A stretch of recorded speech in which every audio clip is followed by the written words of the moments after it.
Good evening, listeners. Welcome to Noir Intellect. I'm your host, Victor Blackwood. If you enjoy mysteries, hidden clues, and uncovering the truth, don't forget to like and subscribe. And tell me, where in the world are you watching from? Leave it in the comments below. Now, keep your eyes open and your mind sharp. The mystery begins now. Chapter 1. The Coffin at the Door. The coffin arrived before breakfast, which made it an insult twice over. At 8:12 on a wet Tuesday morning, the bell rang while Fritz was carrying a platter of eggs toward the dining room, and I was considering whether a third piece of toast would improve my character. Wolfe had already eaten enough smoked trout to support a small family and was studying a slice of pear as if it had failed an examination. The bell rang again. "Archie," Wolfe said, "you have a bell system. It has functioned. So has Fritz." Fritz gave me a wounded look. I got up. Through the glass panel beside the front door, I saw two men in dark work coats standing on the stoop. Between them rested a long, polished box, mounted on a wheeled bier.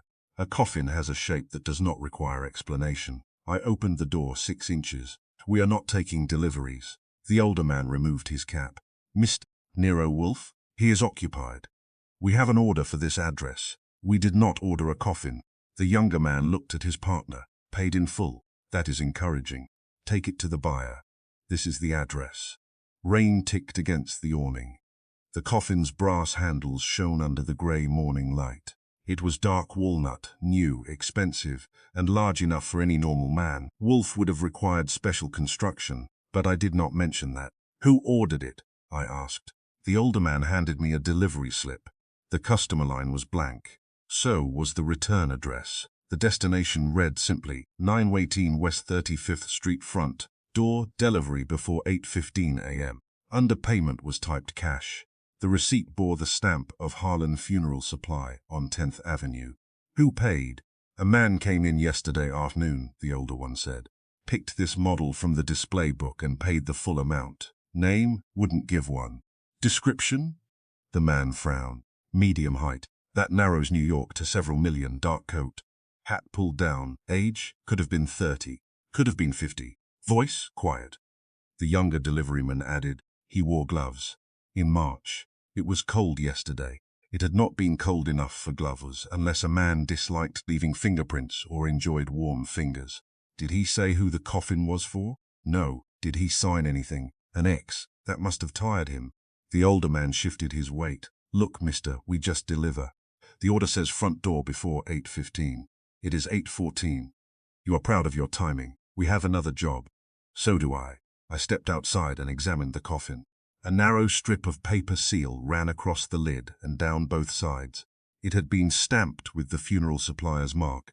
The seal appeared unbroken. "Why sealed?" The customer asked for it. "Did you see what went inside?" "Nothing went inside at the shop." "You're sure?" "We inspected it before loading." "Who had access afterward?" The men exchanged glances. The younger one said, "It was kept in the rear storage room." "Locked?" "Yes." "Who has keys?" 6 employees. "The owner, maybe the night porter, a useful fortress." I looked toward the dining room. Wolfe was not visible from the stoop, but I could feel his breakfast being delayed. "Bring it in." The older man blinked. "You said you didn't want it." "I have changed from refusal to curiosity." They wheeled it across the threshold. The bier barely cleared the doorframe. Fritz appeared in the hall, carrying a napkin and an expression that would have suited the arrival of locusts. "Archie, it is not for the dining room." "I trust not," Wolfe called from beyond the archway. "What is it?" "A coffin." There was silence. Then Wolfe said, "Remove it. It was paid for." "That does not improve it." The deliveryman pushed the coffin into the front room. The wheels squeaked on the hardwood. Fritz followed at a safe distance. The older man held out the receipt. "Sign here." I signed Archibald Goodwin, Cardinal of Manhattan, and returned the pencil. He examined the signature. "Is that real?" "No." He decided the question had been answered enough. The two men left quickly, taking the bier with them. The coffin remained on the floor near the office door. I locked the front door and went back to the dining room. Wolfe had not touched the pair. "You permitted it inside?" "Yes." "Why?" "It knows our address. So do tradesmen. It was ordered by a man who wore gloves, gave no name, signed an X, paid cash." and demanded delivery before breakfast. Wolfe scowled. The hour is the only offensive detail, Fritz said. Could it contain a person? It could, I replied. Wolfe's eyes came to me. Alive? Possibly. Dead? More traditionally. He put down his fork. That was significant. Wolfe had abandoned food for information before, but never cheerfully and never without blaming the information. Has it been opened? No. Odor? Walnut and rain. Sound? I didn't shake it. Weight? The deliveryman handled it easily, but they had the beer. Wolfe looked toward the hall. The police, Fritz said. No, Wolfe replied. I said, you are getting adventurous. I am avoiding Mr. Kramer before breakfast. He rose with effort and moved toward the office. I followed. Fritz remained near the dining room entrance, prepared to defend the kitchen if the occupant proved active. The coffin lay under the hall lamp. Up close, the workmanship was good. The lid had a beveled edge, 6 brass screws, and a paper security seal. I crouched beside it. No breathing holes. An unnecessary observation, Wolfe said. It comforts me. I examined the seal. The stamp marks aligned. No cuts, glue stains, or lifted edges. Whoever packed it either had access at the shop or replaced the seal. Open it. I looked up. You said remove it. I have acquired curiosity. That condition may become permanent. Open it. I fetched a screwdriver from the kitchen drawer. Fritz brought a carving knife without being asked. I told him the screwdriver was enough. He kept the knife. The first screw came loose easily. So did the second. By the fourth, I heard something inside shift. Fritz stepped back. Wolfe did not, but only because stepping back would have required visible alarm. I removed the last screw and cut the seal. Stand to side, I said. Wolfe's brows rose. Why? In case it objects. I lifted the lid. There was no body. For 3 seconds, that was the good news. The bad news was arranged on white satin as carefully as a funeral display. A dark grey overcoat lay folded from shoulder to hem. On top of it rested a wristwatch with a brown leather strap. Beside the watch was a photograph. I knew the coat. I knew the watch. Both belonged to me. Fritz said something under his breath. Wolfe looked at me. I reached inside and lifted the watch. The crystal was scratched near the number 4, where I had caught it against a fire escape the previous summer. The hands had stopped at 7:38. That is yours, Wolfe said. Yes, the coat, mine. Where were they this morning? In my apartment. That required explanation. I kept a small apartment on West 34th Street for the rare occasions when I wanted a room that did not contain Wolfe's opinions. I had slept there the previous night, after returning late from a visit to a certain brunette whose name would not have improved the case.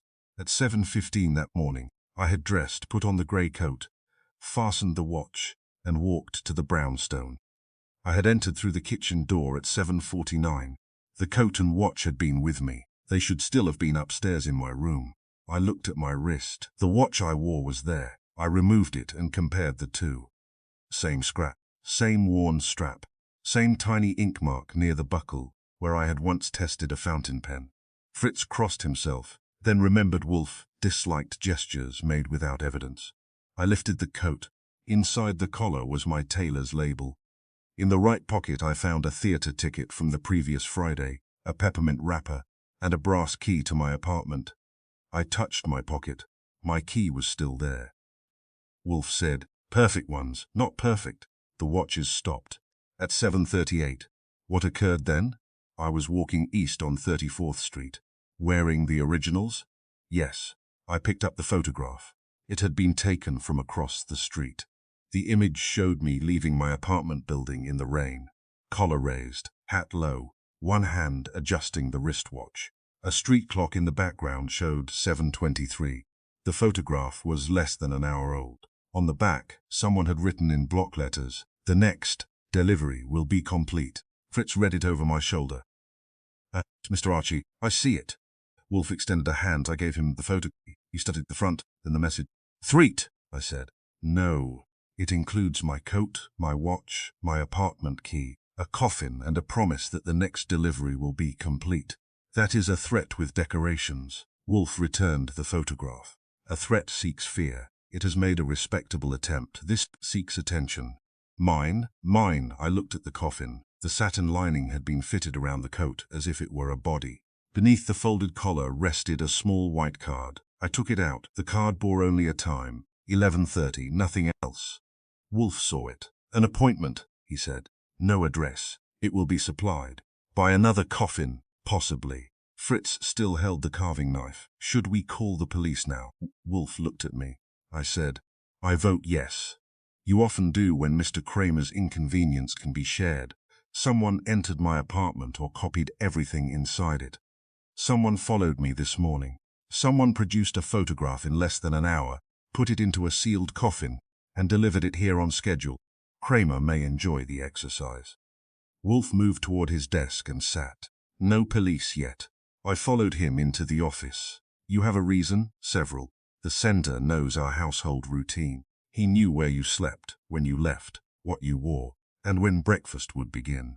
He arranged the delivery to interrupt it. That last detail makes it personal. It makes it precise. He has copies of my possessions, or the originals. I looked at the watch on my wrist.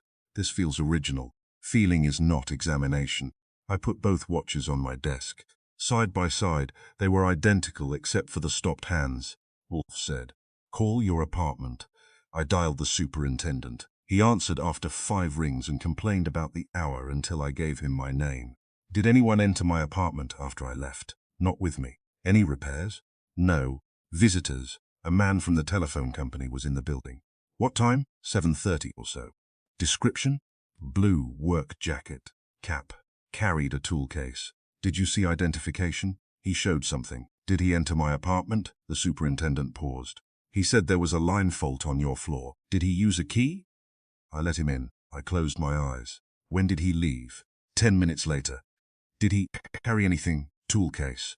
Large enough. I hung up. Wolfe said, the coat and watch, probably taken after I left. Then what you wear are duplicates. That man copied the scratch, strapwear, pocket contents, tailor label and key. He did it before this morning.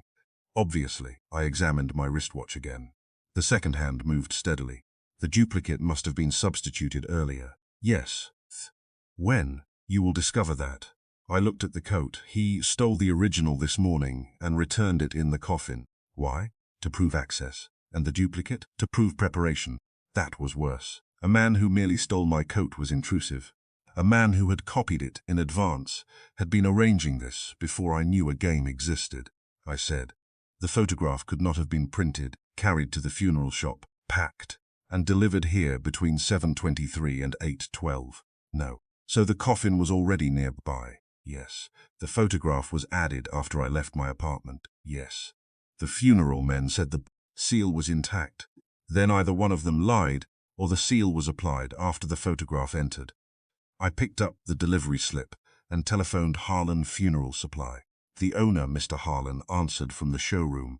I introduced myself. His voice sharpened when I mentioned the coffin. The order was legitimate. It was anonymous. Anonymous money spends. Who said it? My assistant. When? Yesterday at 5. What was inside? Nothing. Where did it stay overnight? In our locked storage room. Who opened the shop this morning? My assistant, Clyde Benton. Did the coffin leave directly from there? Yes. What time? 7:10. That would place it on a truck more than an hour before delivery. Yes. Did the truck stop? Not officially. Drivers? Walter Ames and Louis Dean, the 2 men from the stoop. Do you track the truck? A pause. It has a route recorder. Where did it stop? I would need to check. He disliked the order but disliked the subject more. He put down the telephone. While we waited, Wolfe examined the photograph through a magnifying glass. Taken from a vehicle, he said. How? The angle is low. The image passes through glass. There is a reflection near the upper corner. I looked. A faint oval shape appeared in the window reflection. Rearview mirror. Yes. The photographer waited across from my building, knowing your departure time. Mr. Harlan returned. The truck stopped on West 34th Street at 7:32. Where? He read the location. Half a block from my apartment. How long? 6 minutes. Why? The drivers say a delivery van blocked the street. Did anyone approach the coffin? They say no. Tell them not to leave. I can't order them. Then tell them. Nero Wolfe is interested. That will impress them. It should frighten them. I hung up. Wolfe had turned the photograph over again. The coffin stopped near your apartment 9 minutes after the picture was taken, so someone added the photograph and my belongings there. Yes, which means one or both drivers helped. Or were distracted. I looked toward the front room.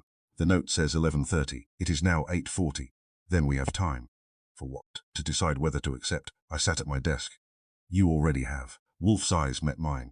I have accepted nothing.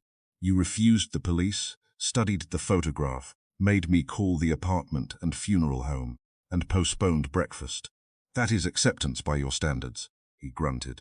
Fritz appeared in the office doorway. The eggs are cold. Wolfe closed his eyes briefly. That was the first emotion the coffin had produced that I could identify with certainty. Prepare new ones, he said. Fritz glanced at me. And the coffin? Leave it in the front room, for now. Fritz departed. I said, I would like your conclusion before the replacement eggs arrive. The sender could have killed you this morning. Comforting. He knew your location, controlled access to your apartment, and arranged a vehicle outside. If death were his immediate object, a coffin would be inefficient. So he does not want me dead yet. No. The message says next delivery. It says complete. The distinction matters. Not to the person being packed. Wolfe leaned back. The coffin is an invitation. To what? A demonstration. The sender wishes me to recognize his reach, his planning, and his knowledge of this house. He could have sent a letter. A letter would not compel attention. This did. Precisely. I looked at the card marked 11:30. No location. It will come. How? The office telephone rang, I answered. A man's voice said, Mr. Goodwin? Yes, at 11:30. Take the coffin to Pier 47. Bring it into Warehouse C. Mr. Wolfe is not to come. Who is speaking? The man who returned your property. You forgot my photograph. That belongs to us. Who is us? The line went dead. I replaced the receiver. Wolfe watched me. P47. Warehouse C, 11:30. I take the coffin. You stay here. Indeed. He called the coat and watched my property. The photograph belongs to them. A group then. Or one man who enjoys plural pronouns. Wolfe rang for Fritz. You're ordering breakfast? I am preserving it. And the appointment? You will keep it. With the coffin? Yes. Unarmed? No. Police? Still? Possibly. I looked toward the front room. You said the sender wants you to accept an invitation. He has succeeded. You are not coming. I do not attend warehouses. That is convenient. It is also known to the sender. He ordered me to remain here because he expects me to obey preference while you obey curiosity. That sounds accurate. Wolfe's lips tightened. He has made one error. Only one. He believes the coffin is his message. What is it instead? His first piece of evidence. Fritz entered to announce fresh eggs. Wolfe rose at once. At the dining room door he paused. Archie. Yes? Do not call it a threat again. I looked at the satin-lined box in the front room, my stopped watch, my stolen coat, and the photograph of myself, taken by a stranger, less than 2 hours earlier. What should I call it? Wolfe regarded the white card marked 11:30. A summons, he said. Then he went to breakfast. Chapter 2. The second delivery. The second delivery arrived at 3:17 that afternoon, which proved the first had not been an accident, and the sender had no respect for tea. I had returned from Pier 47 with the coffin, my temper, and nothing else. Warehouse C had been empty except for dust, old rope, 3 broken crates, and a telephone mounted on a post. The telephone rang at 11:32. The same quiet voice instructed me to leave the coffin beneath a loading hook and walk to the far end of the pier. I obeyed the walking part and ignored the coffin part. When I returned 10 minutes later, the coffin had not moved.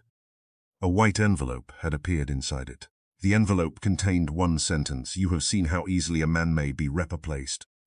Wolfe had read it twice, placed it beside the photograph from that morning, and gone upstairs to the plant rooms without offering me anything more nourishing than a grunt. At 3, he came down according to schedule. He entered the office with a spray of pale orchids in one hand and dissatisfaction in every step.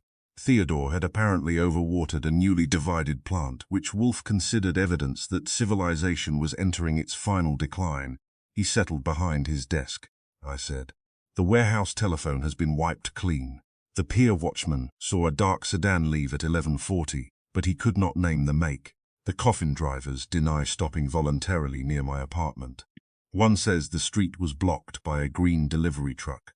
The other says it was blue. Then one is colorblind or both are lying. The funeral supplier says neither man has returned to work. Wolfe arranged the orchid spray in the vase beside Kramer's. Former territory. They have fled. They have disappeared politely. Their boarding houses say they packed nothing. Names? Walter Ames and Louis Dean, assuming the names are real. Photographs? The employer has identification cards. I sent Saul. Wolfe grunted. That was when the bell rang. Fritz answered it. A moment later he appeared at the office door carrying a small wooden box. It was 12 inches long, 8 wide and 4 deep. The wood was unfinished pine, the lid fastened with a thin brass clasp. No label, no address, no postage. Who brought it? I asked. A boy, Fritz said. Perhaps 12 years old. He said a gentleman paid him 50 cents to place it in my hands. Where is the boy? He ran. I stood. Wolfe said, do not chase him. I enjoy exercise when it includes witnesses. The child knows nothing. He knows what the gentleman looked like. Fritz shook his head. The man spoke from an automobile. The boy did not see his face. The sender was improving his delivery system. I took the box from Fritz and placed it on the corner of my desk. Any ticking? No, Fritz said. Odor pine. Wolfe regarded it. Open it. You are becoming reckless. I am seated. I examined the clasp. There was no wire, spring, or visible trick. I lifted the lid carefully. Inside, 3 objects rested on black cloth. The first was a brass kitchen key. The second was a pair of pruning shears with dark wooden handles. The third was a torn page from Wolfe's appointment book. Fritz stepped closer. That is my key. He reached toward it. I stopped him. Do not touch. His face changed. The kitchen door key, he said. It was on the hook beside the pantry this morning. Wolfe looked at the shears. Theodore's? Yes, Fritz said. He used them before lunch. I lifted the appointment page by one corner. The date was that day. 4 entries appeared in my handwriting. Orchids with Theodore. 11:30, Archie at Pier 47. 2, luncheon. 4:30, Harold Keene, private. The page had been torn cleanly from the book on my desk. I looked for the book. It was where it always sat, between the telephone and my calendar. I opened it. The page was gone.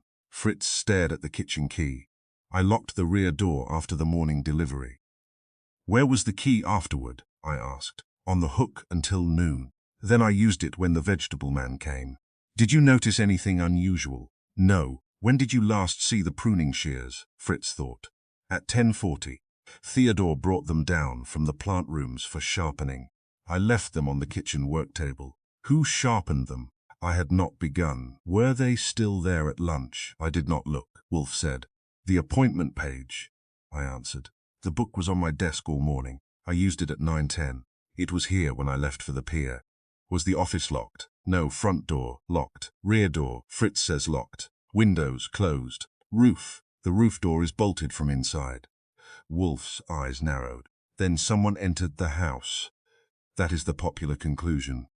Without force, we will check. I took the flashlight and started with the front door. No scratches around the lock. No damage to the frame. The side windows were latched. The basement window grills were secure. The rear kitchen door showed no marks. The roof door remained bolted. The elevator shaft, cellar entrance, coal chute, and garden wall offered no miracle. I returned to the office. Nothing forced. Wolfe looked at Fritz. Who entered today? The milkman at 7. The fish seller at 7:30. The coffin men at 8:14. The vegetable man at noon. Theodore, he came down twice. Anyone else? No, I said. The coffin men had access to the front room, but not the kitchen or this desk. Unless one distracted you, they were together until they left. Were they? I thought about it. While I had been showing the delivery slip to Wolfe in the dining room, the coffin had remained in the front room. The men had already gone, or I had believed they had. I went to the hall and checked the entry rug. Fritz followed. Near the baseboard, partly hidden beneath the umbrella stand, lay a small smear of pale grey clay. The morning had been wet, but the stoop and street were paved. No grey clay nearby. Fritz said, "The rear garden soil is darker." I scraped a sample into an envelope. The man who entered had come from somewhere with clay on his shoes, but that did not explain how he had passed through the house. Back in the office, Wolfe had not moved. The box was not merely delivered, I said. It was prepared with objects taken from 3 parts of the house: kitchen, plant work table, office. Times: kitchen key available before noon, shears after 10:40, appointment page anytime after 9:10. So the intruder remained or returned, or had help inside. Fritz stiffened. Wolfe's eyes went to him. "No," Wolfe said. Fritz looked offended. "I did not think you suspected me. I prevented you from wasting indignation," I said. "Theodore," Wolfe scowled. "No, you asked who entered. Theodore has been with the orchids except for meals and 2 brief visits downstairs. He might have lost the shears without noticing. He did. The kitchen key could have been copied earlier. Perhaps. But the appointment page was written yesterday afternoon. Only you, Fritz, Theodore, and I knew Keene was coming." Wolfe's gaze rested on the torn page. "Mr. Keene knew. That makes 5.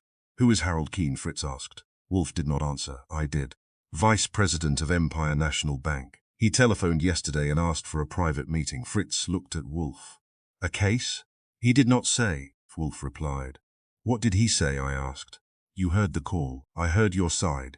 You said 40 then, come alone then, no documents by messenger. You did not explain." Wolfe leaned back. "Mr. Keene said he wished to discuss a matter involving a trust account and a person whose name he would not give by telephone. A criminal matter. He implied fraud. Amount? He refused to state it. Why you? He had consulted me once before, indirectly, concerning a forged signature.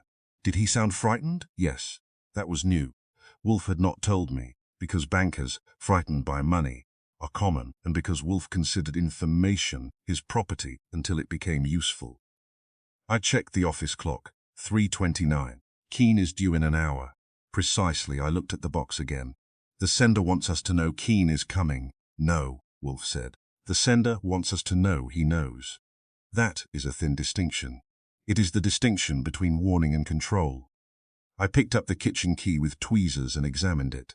The teeth were familiar, but one edge had a recent bright scratch. The pruning shears showed a thin smear of brown near the hinge. Blood? Fritz asked. Rust or sap? I wrapped them separately. The appointment page carried no message. That is odd, I said. What? The coffin included a photograph and threat. This box says nothing. It says enough. Someone entered the house, yes. Someone knows about Keene. Yes. Someone has access to our routines. Yes. Still no demand. Wolfe's eyes closed. The demand has already been made. Pier 47? The coffin directed our attention towards you. Your coat, your watch, your photograph, your possible replacement. And while we were chasing that, Mr. Keene's appointment was removed from the book. I stopped. The torn page was not merely displayed. It had been taken. The coffin was misdirection, partly. The sender wanted us thinking I was the target. Yes, but the true message is Keene. Yes, Fritz said. Then Mr. Keene is in danger. Wolfe opened his eyes. Perhaps he was already in danger when he telephoned. I called Empire National Bank. The operator connected me with Keene's office. His secretary answered. Mr. Keene left at 1:15, she said. For where? He did not say. Did he mention an appointment with Nero Wolfe? A pause. No. Did he take his car? I believe so. Has he called? No. Where does he live? She refused. I gave her my name and told her the question concerned his safety. She refused more formally. I hung up and called Kramer. He answered at headquarters with no pleasure. Goodwin. I need a home address for Harold Keene of Empire National. Why? Personal banking. User directory. His number is private. So is mine. Someone entered the Brownstone, stole a page listing his appointment and sent it back in a box. Kramer's tone changed. What appointment? 4:30 today. Keene involved in something? He wanted to talk to Wolfe about fraud. Who entered your house? If I knew, I would be calling to brag. Kramer gave me the address after making me promise to report anything resembling a body. Keene lived on East 72nd Street. I called. No answer. At 3:45 Saul telephoned. The names Walter Ames and Louis Dean were false. The identification cards at Harlan Funeral Supply had photographs, but the papers behind them were counterfeit. Both men had been hired 3 days earlier after answering a newspaper advertisement supposedly placed by the supplier. Harlan had never placed it. Saul had also found the coffin truck abandoned on West 46th Street. Inside were the real delivery uniforms, 2 wigs, and a roll of grey adhesive used to reproduce the supplier's seal. Fingerprints? I asked. Wiped. Anything else? A street map with Keen's bank marked. That settled the direction. I reported it to Wolfe. He said, "Send Saul to Mr. Keen's residence. I can go. You'll remain. You expect the banker here." "I expect someone." At 4:10, Fritz served beer. At 4:20, the bell rang. It was not Keen. A messenger stood on the stoop with a sealed envelope addressed to Nero Wolfe. He had collected it from a clerk at Grand Central Station 10 minutes earlier. The clerk had been paid in cash by a woman wearing a veil. I signed for it and brought it to the office. Inside was a bank deposit slip. Empire National Bank. The account number was printed, but the name was blank. A handwritten amount appeared in the corner. $250,000. On the reverse, in the same block letters used on the coffin message, were 6 words. "Keen will not keep his appointment." Fritz read it. Wolfe looked at the office clock. 4:24. I called Keen's bank again. The secretary said he had not returned. I called his apartment. No answer. At 4:30, the chair reserved for Harold Keen remained empty. At 4:31, Saul telephoned from East 72nd Street. Keen's car was gone. The doorman had seen him leave shortly after 2, with a man he seemed to know. The man was tall, wore a brown overcoat, and carried a black document case. "Which direction?" I asked. "West." "Did Keen look worried?" "No. He looked angry." "Any name?" The doorman heard Keen say, "You should not have come here, Mr. Bell." I wrote it down. "Find Bell." "I'm trying." Wolfe held out his hand. I gave him the deposit slip. "The amount," I said. $250,000, possibly the sum involved in the fraud, or a payment. "To whom?" "The account is unnamed, not untraceable. Kramer can trace it." Later, I stared at him. A banker vanishes after someone breaks into our house, steals his appointment, and says he will not arrive. This is not the time to protect your digestion. It is not dinner time. That was not the point. Wolfe's lips pushed out. "The sender has shown that he can enter this house, direct your movements, and predict Mr. Keen's absence. Yet he has not demanded money, silence, or action. He wants us to accept another invitation. No, he wants me to ask a question." "Which one?" "Why did Harold Keen choose me?" I sat down. "To expose the fraud. Too simple.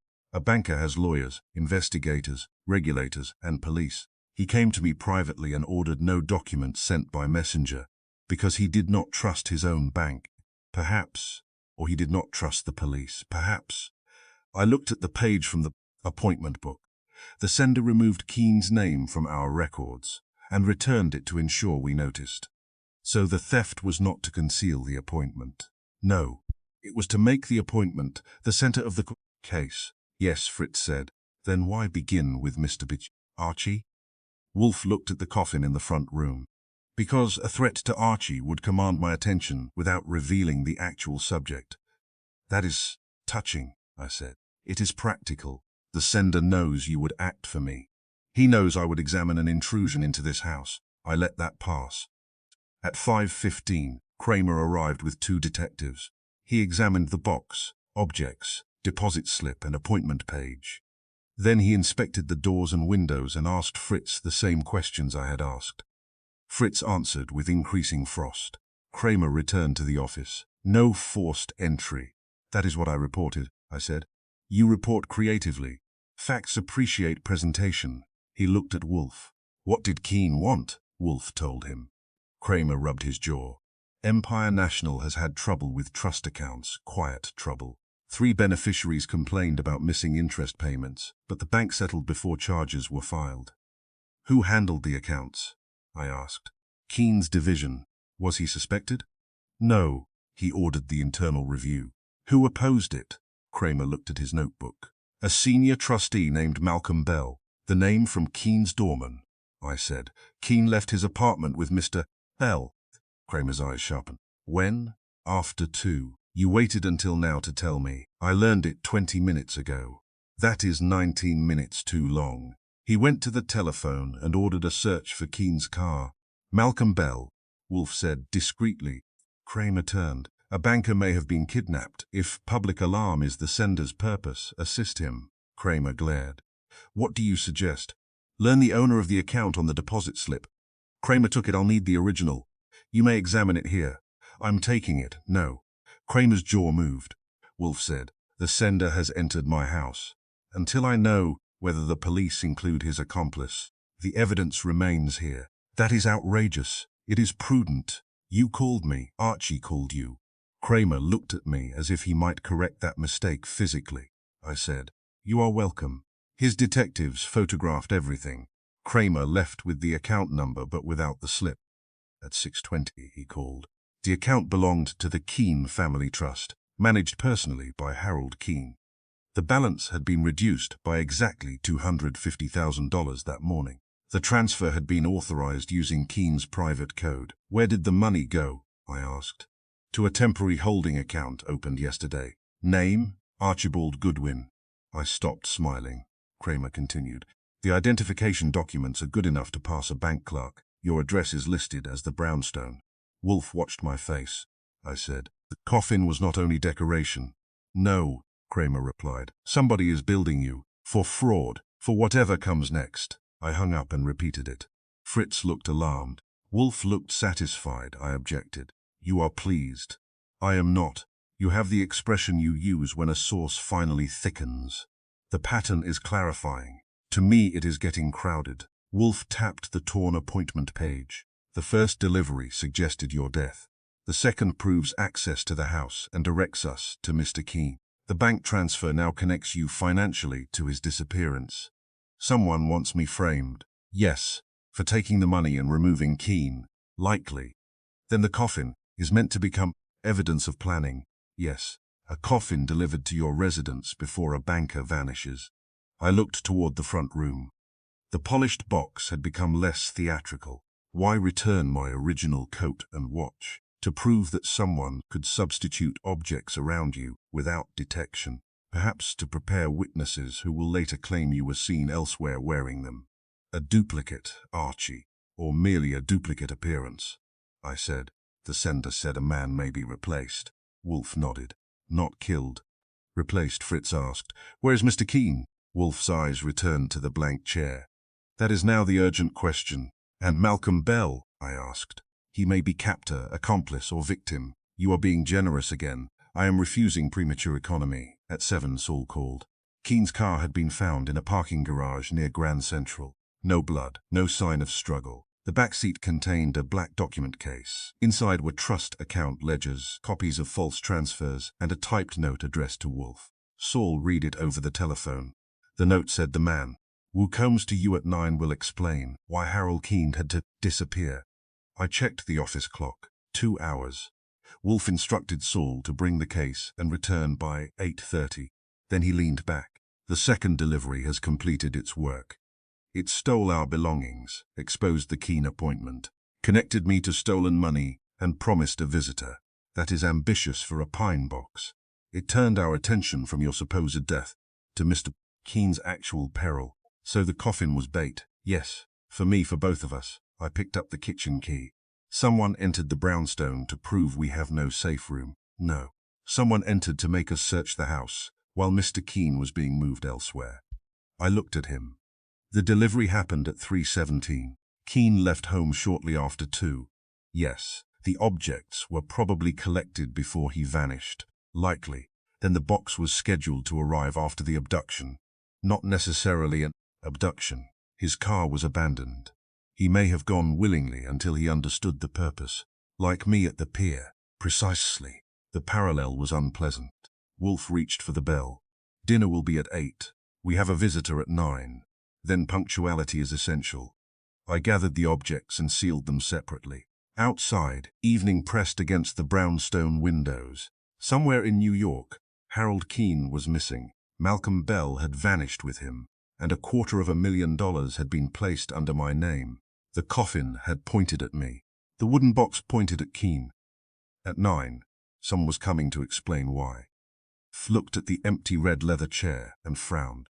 The sender has been arranging our attention like furniture, he said, and you object to the placement. I object to anyone arranging anything in this house. That, more than the coffin or the stolen money, made the matter personal. Chapter 3. The photograph taken too early. At 9 that evening, The man promised in the note did not come. At 9:05, Wolfe looked at the clock. At 9:10, he looked at me.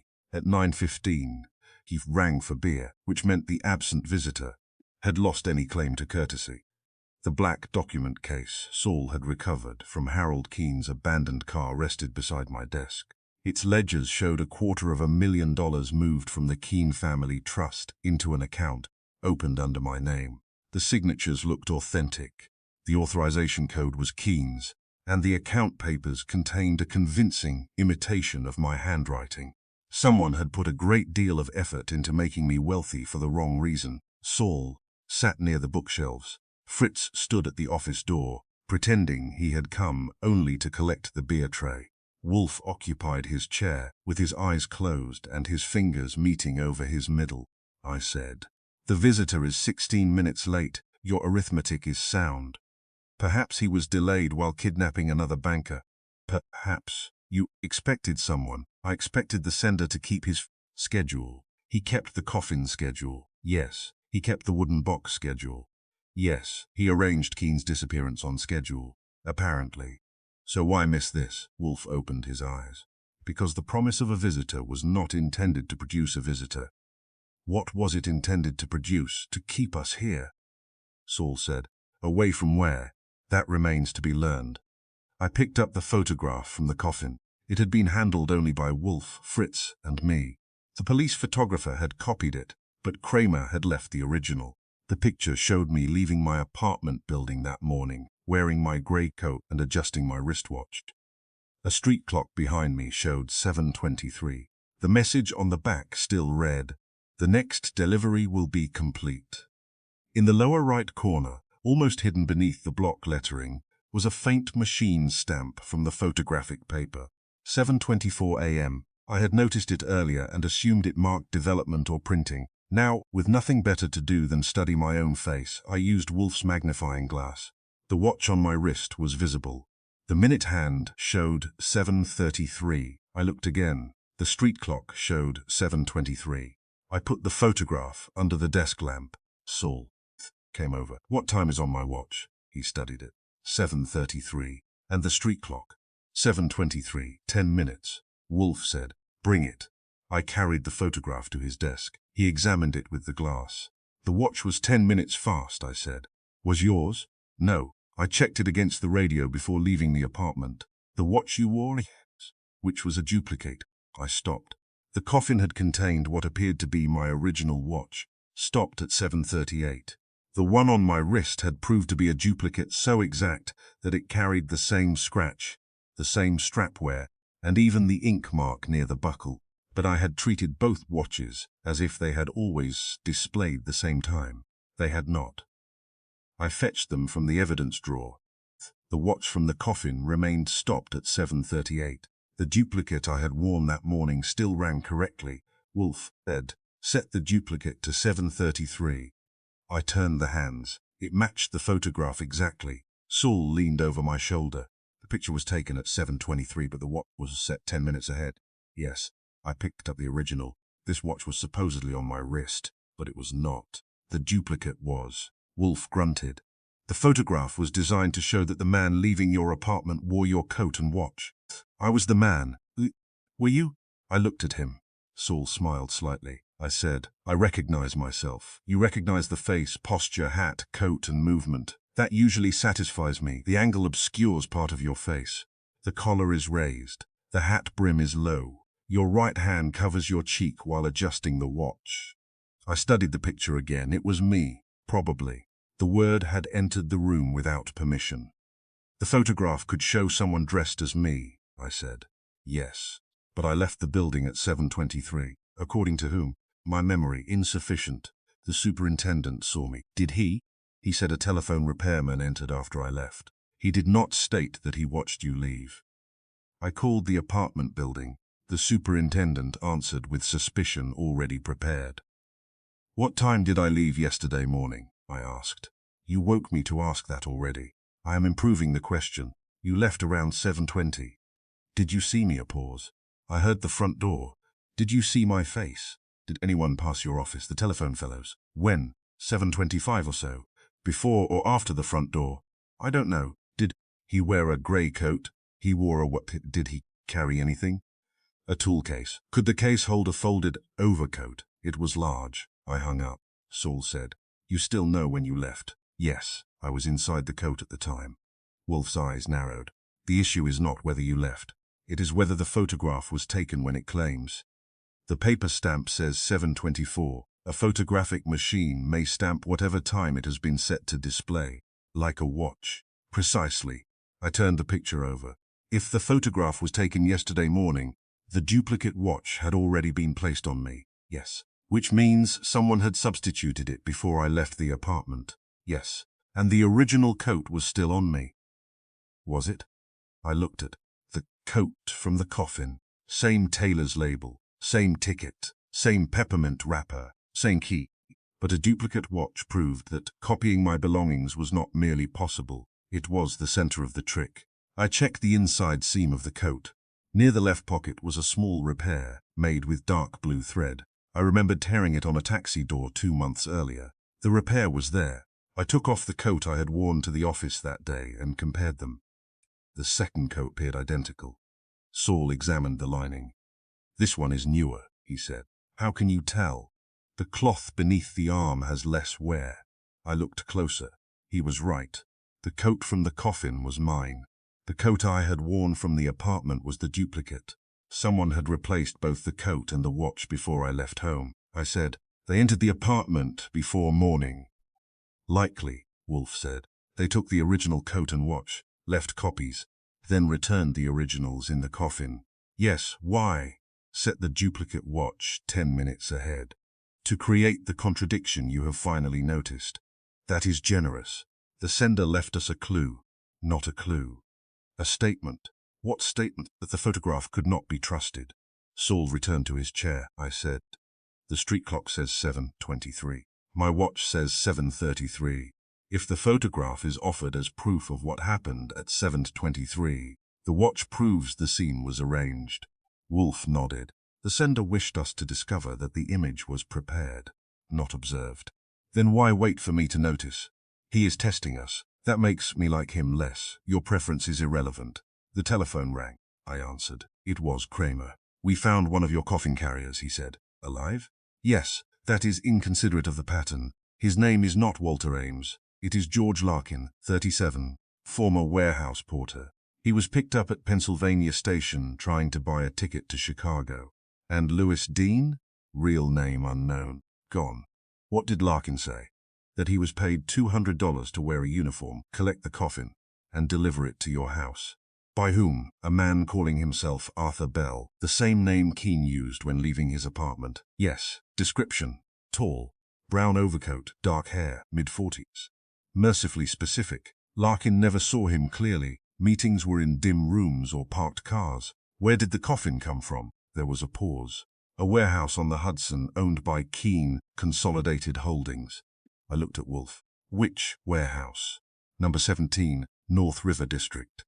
The location from the previous case would have been an unfortunate coincidence, but this was a different matter entirely. Here, Warehouse 17 belonged directly to Harold Keene's family company. "Was it taken from Harlan Funeral Supply?" I asked. "No, that coffin was substituted." "Explain."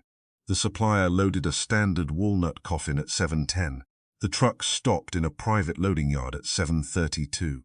Larkin says Dean ordered him inside for coffee, while another crew transferred the delivery markings and seals to a second coffin. The second coffin was already packed with your things and photograph. What happened to the first?" "Still missing. The route recorder showed the stop near my apartment. It was altered. The truck actually stopped at the Keene warehouse. Someone changed the recorded location after the truck was abandoned." I wrote it down. "Did Larkin see the contents?" "No. The coffin was sealed." "Who hired him?" "False Bell." "Did Bell mention Harold Keene?" "Not by name." "Did Larkin work at the warehouse before?" "Yes. He was dismissed 6 months ago." "By Keene?" "By Malcolm Bell, senior trustee of the Keene companies." The names were beginning to line up too neatly. "Does Larkin identify Malcolm Bell as the man who hired him?" "No. He has seen newspaper photographs of Bell and says the man was shorter. Then the name was borrowed." "Probably." Kramer lowered his voice. "There is more. The warehouse belongs to the Keene family, but it has been leased for 3 years to a photographic equipment company. What company? Meridian Process and Supply. Who owns it? We are checking. What was stored there? Commercial. Cameras, darkroom machines, printing paper, imitation display goods. Imitation goods, samples for window displays, replica jewelry, stage money, duplicate cases, costume items. I looked at my duplicate watch, a workshop for copying things. That occurred to me. It occurred slowly. Goodwin, I'm listening. Stay at the Brownstone. That instruction is becoming popular. Someone transferred $250,000 into your name, and the man who was supposed to explain it failed to arrive. Until we find Keene, you are either bait or evidence. I have been both before. Kramer hung up. I reported the call. Wolfe's fingers pressed lightly against the chair arms. The coffin did not originate at the funeral supplier, he said. No, it came from Keene's warehouse, and the replacement was made before delivery. Yes, therefore the sender had possession of your original belongings before the coffin reached the truck. Yes, not merely minutes before. Sufficiently long to arrange them, photograph them, seal the coffin, and reproduce the funeral markings. I nodded. The whole scene was prepared in advance. Obviously. I sat down. The picture may not have been taken yesterday morning. Wolfe looked at me. The face is partly hidden. The coat and watch are duplicates. The street clock could be real, but the day may not be. The photograph might have been taken earlier, staged with someone dressed as me. Saul said, or with you without your knowledge. I turned to him. He continued. You leave your apartment at nearly the same time on many mornings. Someone could photograph you, then alter the watch face in the print. I examined the image, retouching, at a photographic equipment warehouse.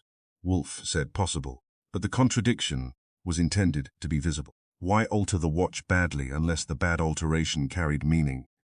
To tell us the photograph was false. Yes, I said. Then it was not evidence against me. Not initially. What was it? A warning concerning replacement. The note from the pier said a man may be replaced, correct? I looked at the coat, the watches, and the photograph. Someone replaced my possessions to demonstrate that appearances can be duplicated. Yes, and Keene disappeared after leaving with a man named Bell, who may not have been Bell. Yes.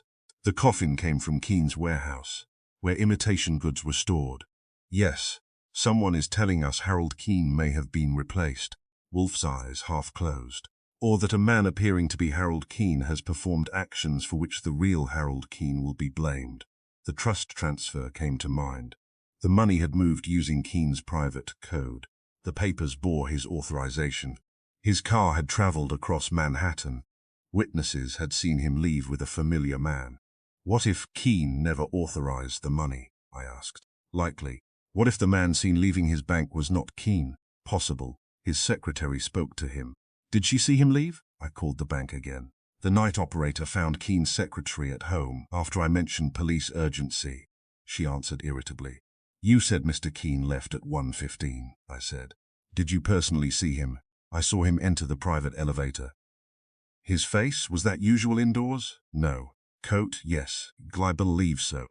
Did he speak? He told me to cancel his afternoon appointments. Did he sound normal? He had a cold. Did he say anything only Keene would know? Silence. No. Who last saw him clearly? I met with him at 11. Was he alone? Mr. Bell had arrived shortly before. Malcolm Bell? Yes. Did not see him leave. I hung up. Wolfe said. Mr. Bell entered the bank before Mr. Keene disappeared. Yes, and a man believed to be Mr. Keene departed wearing a hat, gloves and coat, speaking with an altered voice. Yes, while a man using Bell's name directed the coffin operation. Yes, Saul said. Either Bell and Keene are working together, or someone is using both identities. Wolfe grunted.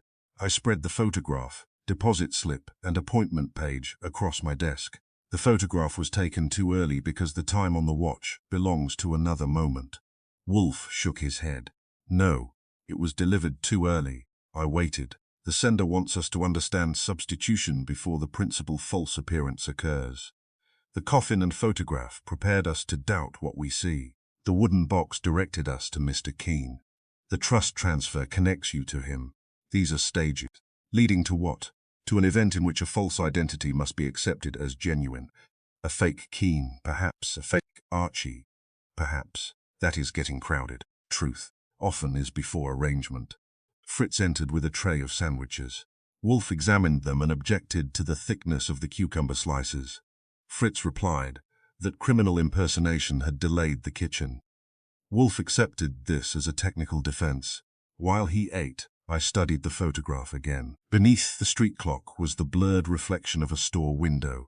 In it, barely visible, were 3 large letters, ENE, not enough for a name, but enough for a location if the full sign could be found. I showed Saul, he said. Could be Green, Penelope, General, anything. Find the street clock and storefront in the morning, Wolfe said now. Saul departed with the photograph. At 10:20 the doorbell rang.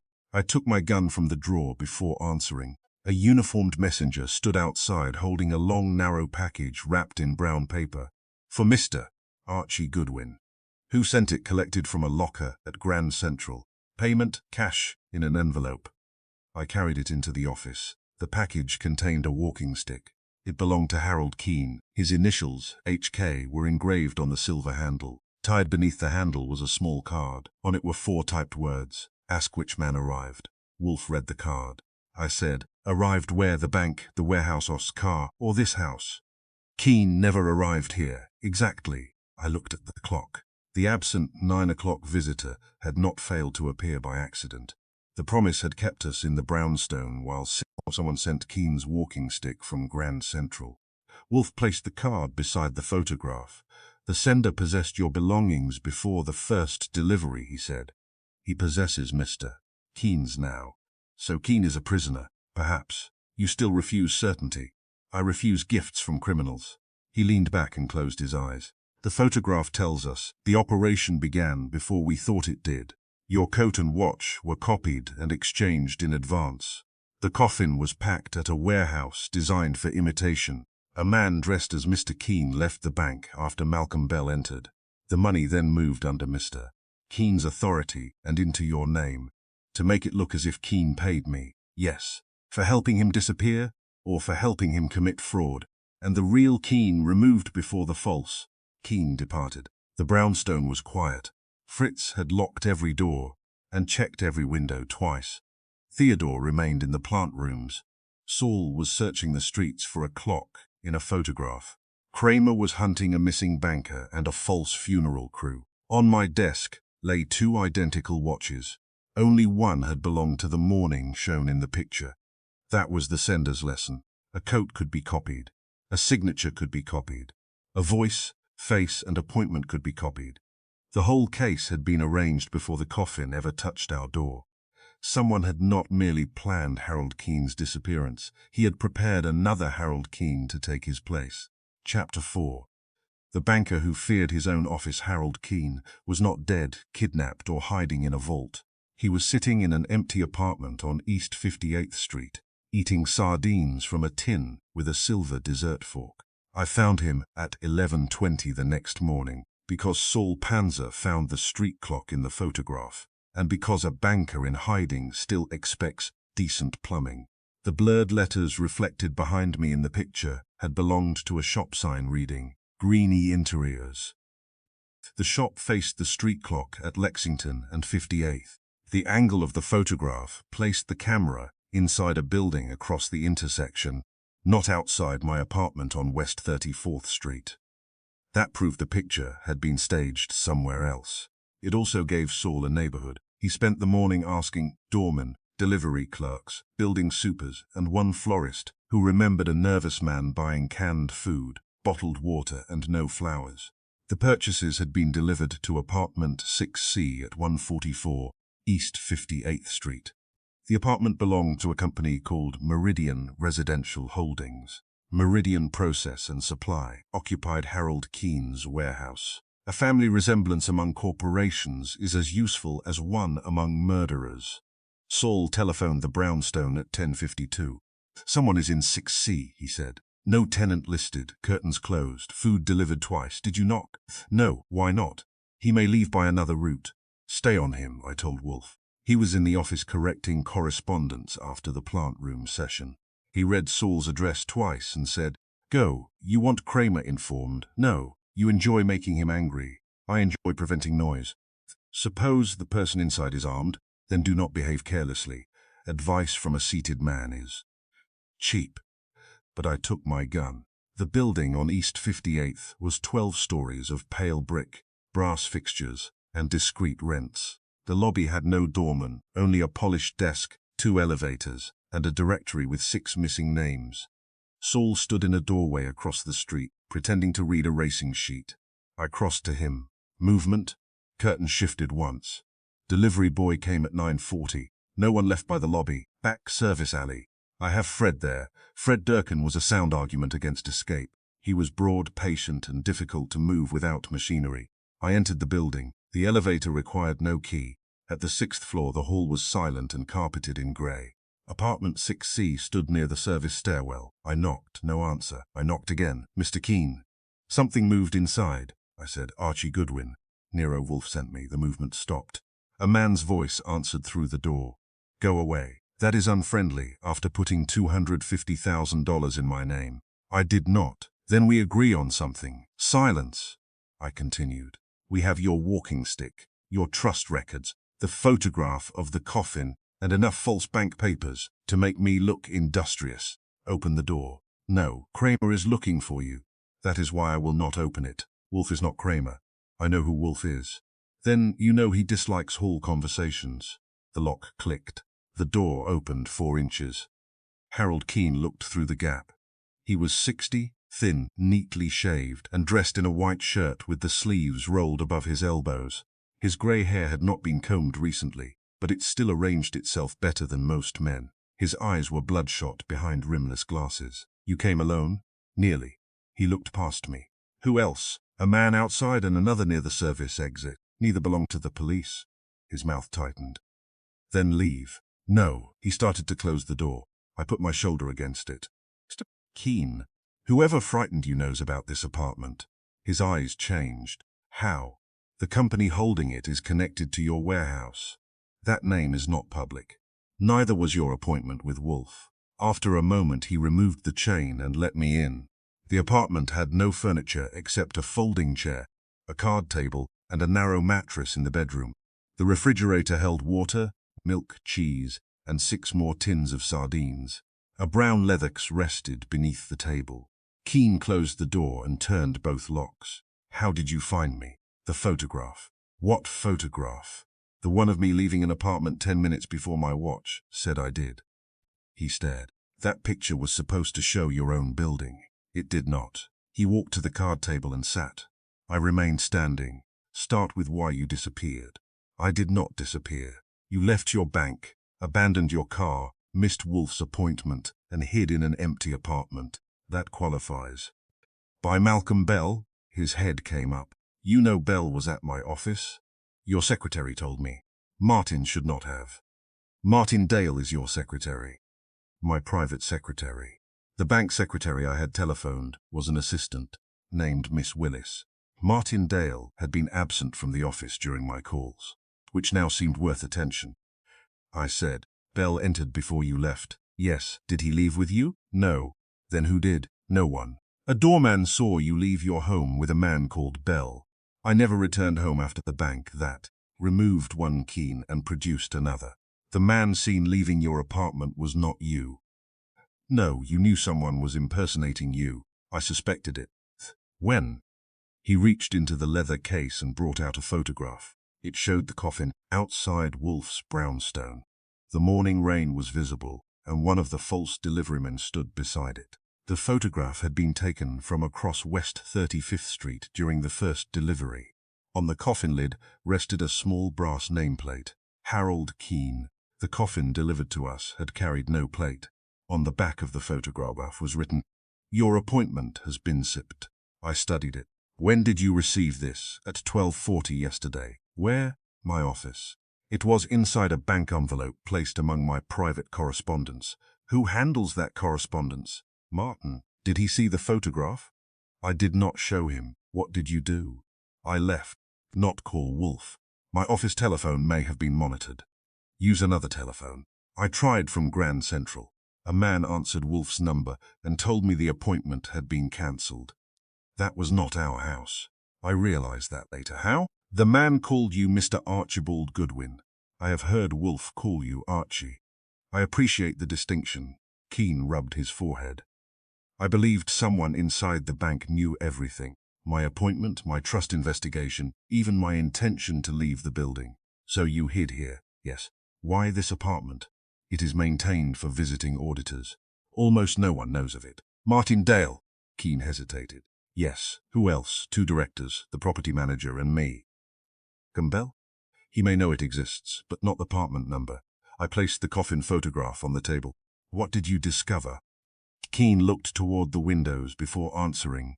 Money was being moved through funeral businesses. That is a specialized route. It was designed to look harmless. Funeral homes receive irregular payments, often in cash. Burial trusts remain open for years. Family estates pay cemetery fees, transport charges, storage costs, and insurance settlements. Small discrepancies are rarely examined. How much money? More than $3 million over 5 years. I stopped being casual. From whose accounts? Dormant trusts, unclaimed estates, and investment accounts belonging to elderly clients. Amounts were removed in small transfers, usually between $2,000 and $10,000. Who authorized them? On paper. I did. Your signature? Copy. Your private code? Used. Who had access? My secretary could prepare documents but not authorize transfers. Senior trustees could override certain safeguards. The internal systems staff could manipulate records after approval. Names. Malcolm Bell had the broadest authority. Did you confront him? Yes. When? Yesterday morning. What did he say? That the transfers were legitimate adjustments and that I was becoming unstable. Convenient. He suggested I take leave. More convenient. Keene stood and began pacing. I found 31 funeral businesses receiving payments. 12 did not exist. 7 had closed years ago. The rest were real but denied receiving the money. The account that sent money to me? One of the temporary channels. Why my name? To connect Wolfe to the fraud through you. Or to make it appear you hired me. Yes. Did you tell about your appointment? No. Who did? Keene stopped pacing. I wrote it in my private schedule, kept by Martin Dale. Yes. What else did Martin know? He knew I was reviewing the trust accounts. He knew I had copied the ledgers. He knew I intended to meet Wolfe. Did he know about this apartment? Yes, you are making him interesting. Keene's face hardened. Martin has served me for 12 years. So have many men who eventually become interesting. He sat again. Martin warned me not to trust Bell. When? 2 weeks ago. Why? He saw Bell remove a file from my private cabinet. What file? The original list of funeral transfers. Did Martin report it to me? Could he have removed it himself? Keene looked offended on another man's behalf. That is absurd. Absurdity is not a character reference. I opened the leather case. Inside were copies of trust ledgers, bank correspondence, and photographs of check registers. One folder bore the name Meridian Funeral Services. Is that connected to the warehouse company? I believe so. Meridian Process leased the warehouse from one of our family firms. Meridian Funeral Services received payments from 6 trusts. Same owners, hidden through nominees. Could Bell control them? Yes. Could Dale? Keene's patience began to fray. Martin is a secretary. That is a job description, not a limit. I examined the pages. Several transfers had been approved at times when Keene claimed he was outside the bank. 2 bore authorization codes entered from his office terminal after midnight. Who could enter your office? Bell. Martin. The cleaning supervisor. Security. Any forced entry? None. Just like the Brownstone. He looked at me. What was taken from Wolfe's house? I told him about Fritz's key, Theodore's shears, and the appointment page. Keene went pale. Your appointment page? Yes. Then they entered both buildings, or had help in both. No one in Wolfe's household would help them. We are fond of that conclusion. And my office? You are fond of Martin. Keene rose again. You do not know him. That is why I ask. He walked to the window and moved the curtain half an inch. I said, we are going to the Brownstone. No. Wolfe needs your statement. I will give it here. No.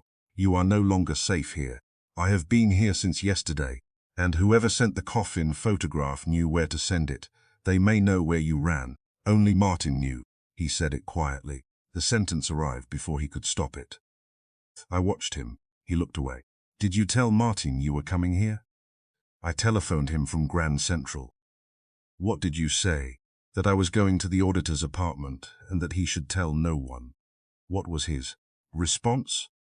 He urged me to contact to come? Yes. Did he? No. I told him not. Has he called? No telephone is connected here. Has he sent anyone? No. I reached for the leather case. Bring your coat. Keane did not move. I cannot walk into Wolfe's house while someone is watching it. You sent him a meeting request. Now you are objecting to the address. The coffin was photographed there. That is why Saul is outside. And the police? Not informed. He considered it. At last he entered the bedroom and returned wearing a dark overcoat and carrying a hat. The coat looked like the one witnesses had described on the man leaving his apartment. Is that yours? I asked. Yes. Only one? Of course. Do not be offended. Clothing has become unreliable. I telephoned Saul from the hall payphone and told him we were coming down. No answer. That was wrong. I tried the number again. Nothing. I returned to the apartment. Stay here. Keane's eyes widened. What happened? Saul is not answering. I checked the corridor. Empty. The main elevator stood on the 3rd floor, moving downward. The service elevator at the opposite end showed 6. Its doors opened. No one was inside. I went back for Keane. The apartment door was open. The room beyond was empty. His leather case lay on the floor. The bedroom window was locked. The front door had remained within my sight for most of the minute. There was no second hall door. Then I saw a narrow panel beside the kitchen cupboard standing open. Behind it was a service passage. I entered. The passage ran between the apartment walls and the freight elevator shaft. At the far end, a metal door swung slowly shut. I reached it and looked down a concrete stairwell. Footsteps echoed below. Keane. No answer. I ran down. At the 4th floor, the stairwell divided. One flight continued toward the basement. A side door opened into the service elevator lobby. The elevator indicator descended from 4 to 3. I took the stairs 2 at a time. At the ground floor, Fred Durkin lay beside the rear exit, conscious but unhappy. Blood ran from a cut above his ear. I helped him sit up. What happened? Man in a porter's coat came out, asked for help with a crate, hit me with something. Keane didn't see him. The alley door stood open. Outside, a delivery van turned onto Lexington Avenue. I ran after it, which is a foolish activity in Manhattan, but sometimes emotionally necessary. The van reached the traffic light, turned right, and disappeared between 2 buses. I had no plate number. Saul appeared from the front corner, holding the side of his neck. What happened to you? Telephone booth. Someone jabbed me with a needle. You all right, angry? Did you see anyone leave? Grey van. 2 men in front. Keane? No view of the rear. We searched the alley, basement, elevators, and neighboring buildings. Harold Keane had vanished through a service exit, known to very few people. One of them was Martin Dale. At 12:40, I called Wolfe. Keane was in the apartment. Was? He has disappeared again. Silence. Report. I gave him the essentials, the funeral accounts, the photograph of Keane's coffin, Bell's confrontation, the copied authorization codes, the apartment, Martin Dale's knowledge of it, the hidden service passage, Fred's injury, Saul's needle, the van, Wolfe said. Did Mr. Keane leave willingly? I don't know. Was there evidence of struggle in the apartment? No. Did he take his case? No. His hat? Yes. His coat? Yes. Then either he was summoned by someone he trusted or removed before he could resist. He knew the passage existed. Did he? He used the apartment before. That does not prove knowledge of the service route. Martin knew it. How? Keane said only Martin and a few property people knew the apartment. The service exit may have been in his instructions. Wolfe grunted. Bring the documents. You are not asking me to find Keane. Mr. Keane has been found once. We must now find why he was permitted to be found. That sounded like Wolfe, which meant it was annoying and probably useful. Saul stayed with Fred until a doctor came. I returned to the Brownstone with the leather case and coffin photograph. Wolfe had delayed lunch by 7 minutes. That was the closest he came to panic. I spread Keane's papers across his desk. He examined the funeral business list. transfer records, and photographed ledgers. 31 businesses, he said. Yes. 12 fictitious. Yes. 7 defunct. Yes. And all transfers authorized in Mr. Keen's name. Yes. Who benefited? Meridian Funeral Services appears 6 times. Others connect through temporary accounts. Mr. Bell, Keen suspects him. Mr. Dale, Keen defends him. Which is not evidence. No. Wolfe studied the Coffin photograph. The plate bearing Mr. Keen's name was added for this image and removed before delivery. Yes. Why send the photograph to him? To frighten him into running. Where? To the apartment. Known to Mr. Dale, and perhaps Bell. Wolfe leaned back. The first Coffin forced us to examine substitution. The second delivery identified Mr. Keen. The photograph sent to him forced him from his office. His hiding place was then permitted to be discovered. Permitted? The florist remembered the food delivery. The apartment was held by a Meridian company. The trail was visible. You think they wanted us to find him? Yes. Why? To hear his accusation against Mr. Bell. I looked at the trust papers. Bell is being framed? Possibly. Keen had already suspected him. Suspicion is easier to direct than create. What about Dale? Wolfe tapped the appointment page. The intruder who entered this house knew the private meeting. Mr. Dale knew it. The person who reached Mr. Keen's office knew the trust investigation. Mr. Dale knew it. The person who directed Mr. Keen to the apartment knew its location and service exit. Mr. Dale knew both. So Dale is our man. No, I sighed. What prevents you from saying yes? Intelligence. Whose? Mine. He pushed the papers aside. Mr. Dale may be guilty. He may also be the next borrowed identity. The operation has repeatedly used names, uniforms, vehicles, objects, and appearances belonging to others. Bell's name for the Coffin order. Correct. My name for the bank account. Yes. Keen's authorization. Yes. So someone may be using Dale's access, or Dale is supplying it. I picked up the photograph. Keen feared his own office because every private fact escaped from it. Precisely. And he trusted the one man who controlled those facts. Martindale. Wolfe closed his eyes. The safest hiding place for betrayal is inside usefulness. Fritz entered to announce that the trout would not survive further delay. Wolfe rose. I said, "What do we do about Dale? Invite him to the Brownstone? Yes. He may have just abducted Keen. Then he will be curious what Mr. Keen told you first. And if he refuses, he will not. How do you know?" Wolfe looked at the empty red leather chair. Because whoever arranged this has spent 2 days directing our attention. He will not tolerate losing control of it now. At 2:10, I telephoned Empire National Bank. Martindale answered from Keen's private office. His voice was calm, educated, and concerned. I told him we had found Harold Keen alive. There was a pause, too short for surprise, and too long for comfort. "Where is he?" He disappeared again before I could bring him to Wolfe. Another pause. "That is terrible. You sound practiced, Mr. Goodwin. My employer may be in danger." "He was hiding in an apartment you knew about." "I know several company apartments." "Did you know the service exit?" "No." That answer came too quickly. "Wolfe wants to see you at 6. Why? To discuss the funeral accounts." The silence this time was longer. "I do not know anything about them." "Then the meeting will be brief. I have responsibilities here." So did Keen. Dale accepted. When I hung up, Wolfe was watching me. "He lied about the service exit," I said. "Likely." "You heard? I saw your face. That saves on extensions." He returned to the funeral payment list. Outside, the afternoon traffic pressed along West 35th Street. The coffin remained in the front room, its satin interior empty now that my belongings had been removed.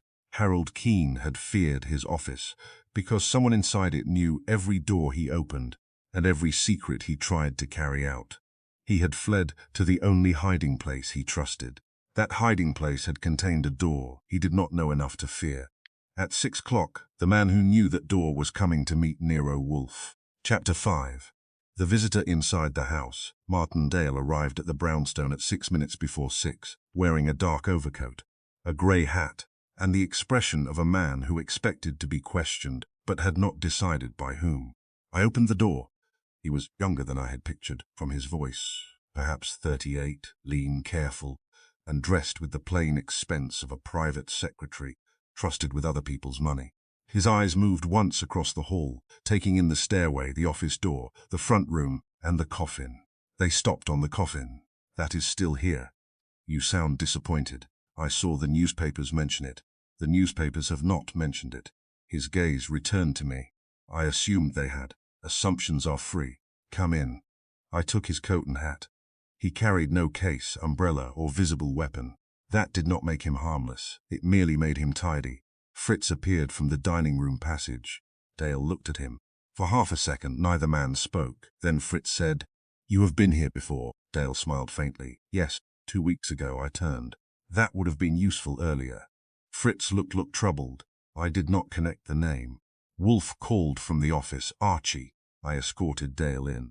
Wolfe sat behind his desk with a bottle of beer, an unopened book, and Harold Keene's papers arranged in 3 exact piles.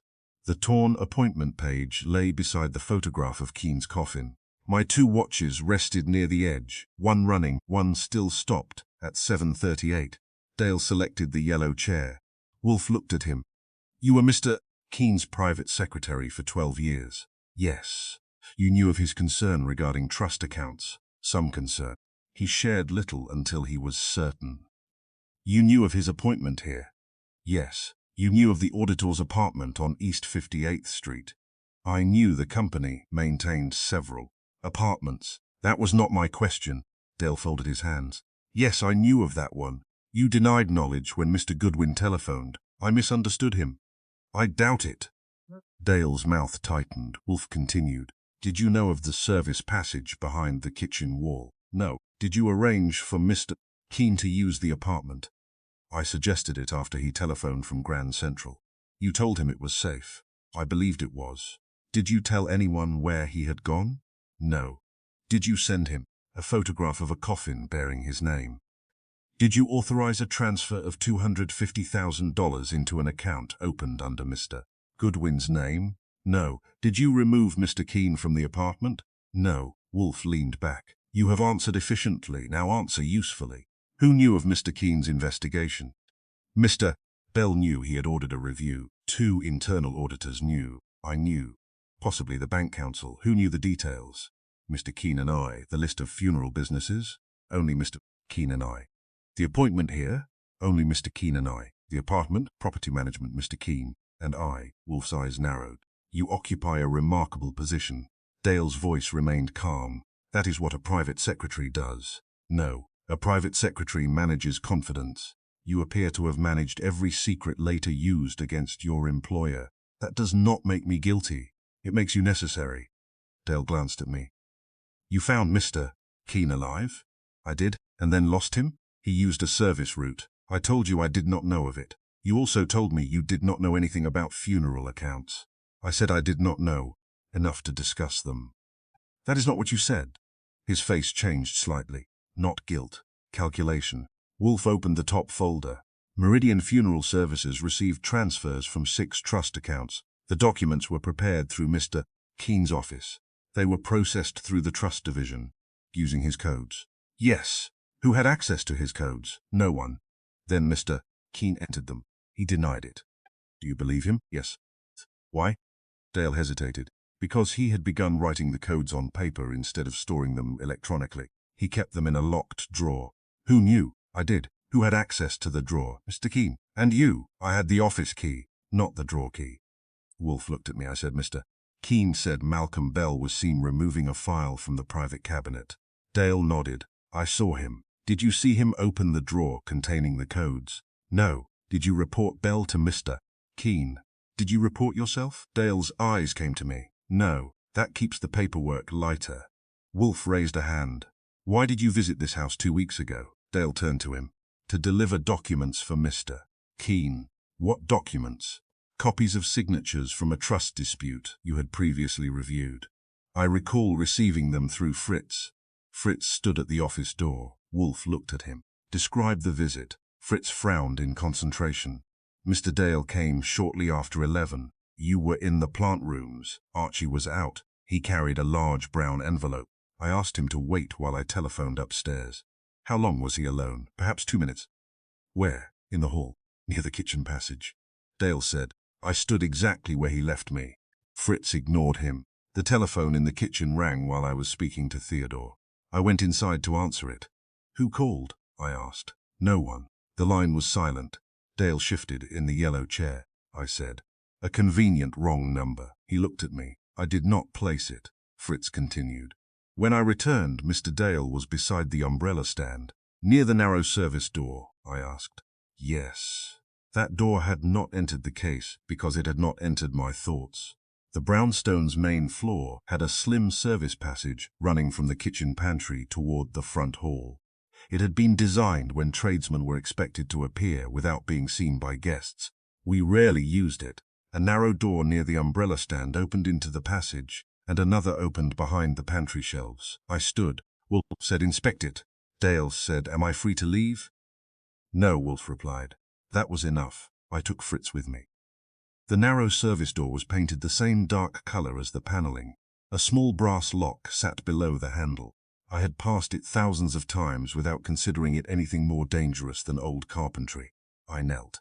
Fresh scratches marked the keyhole, not large ones. Thin, bright lines around the brass rim, the kind left by a blank key inserted, turned, removed, and tried again. Fritz bent beside me. "These were not there before.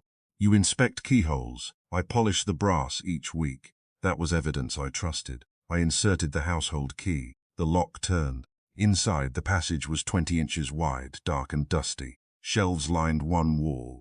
The far end opened behind the pantry. Fritz switched on the small ceiling light. The dust near the hall entrance had been disturbed. A narrow shoe print pointed inward.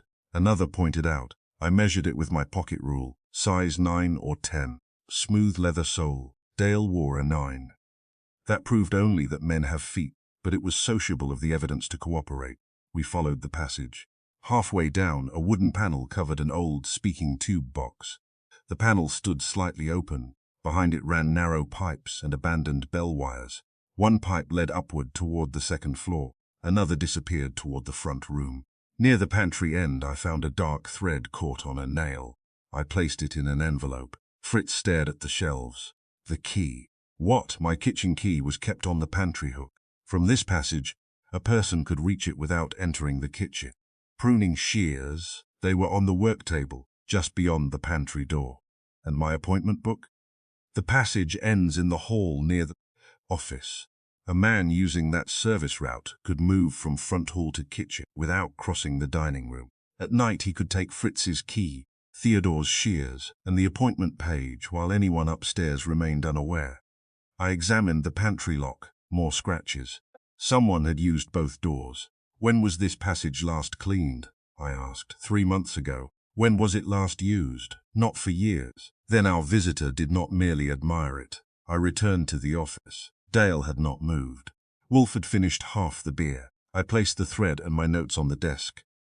"The service door lock has fresh scratches. The pantry lock, too. The passage dust shows recent use. It gives access to all 3 stolen objects." Dale's face remained controlled. "That proves someone used it." "Yes." "It does not prove I did." "No."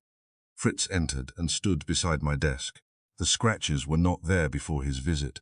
Dale looked at him. "I polish the lock every Monday." Wolfe's brows rose slightly. "Suppose today is Thursday, Mr.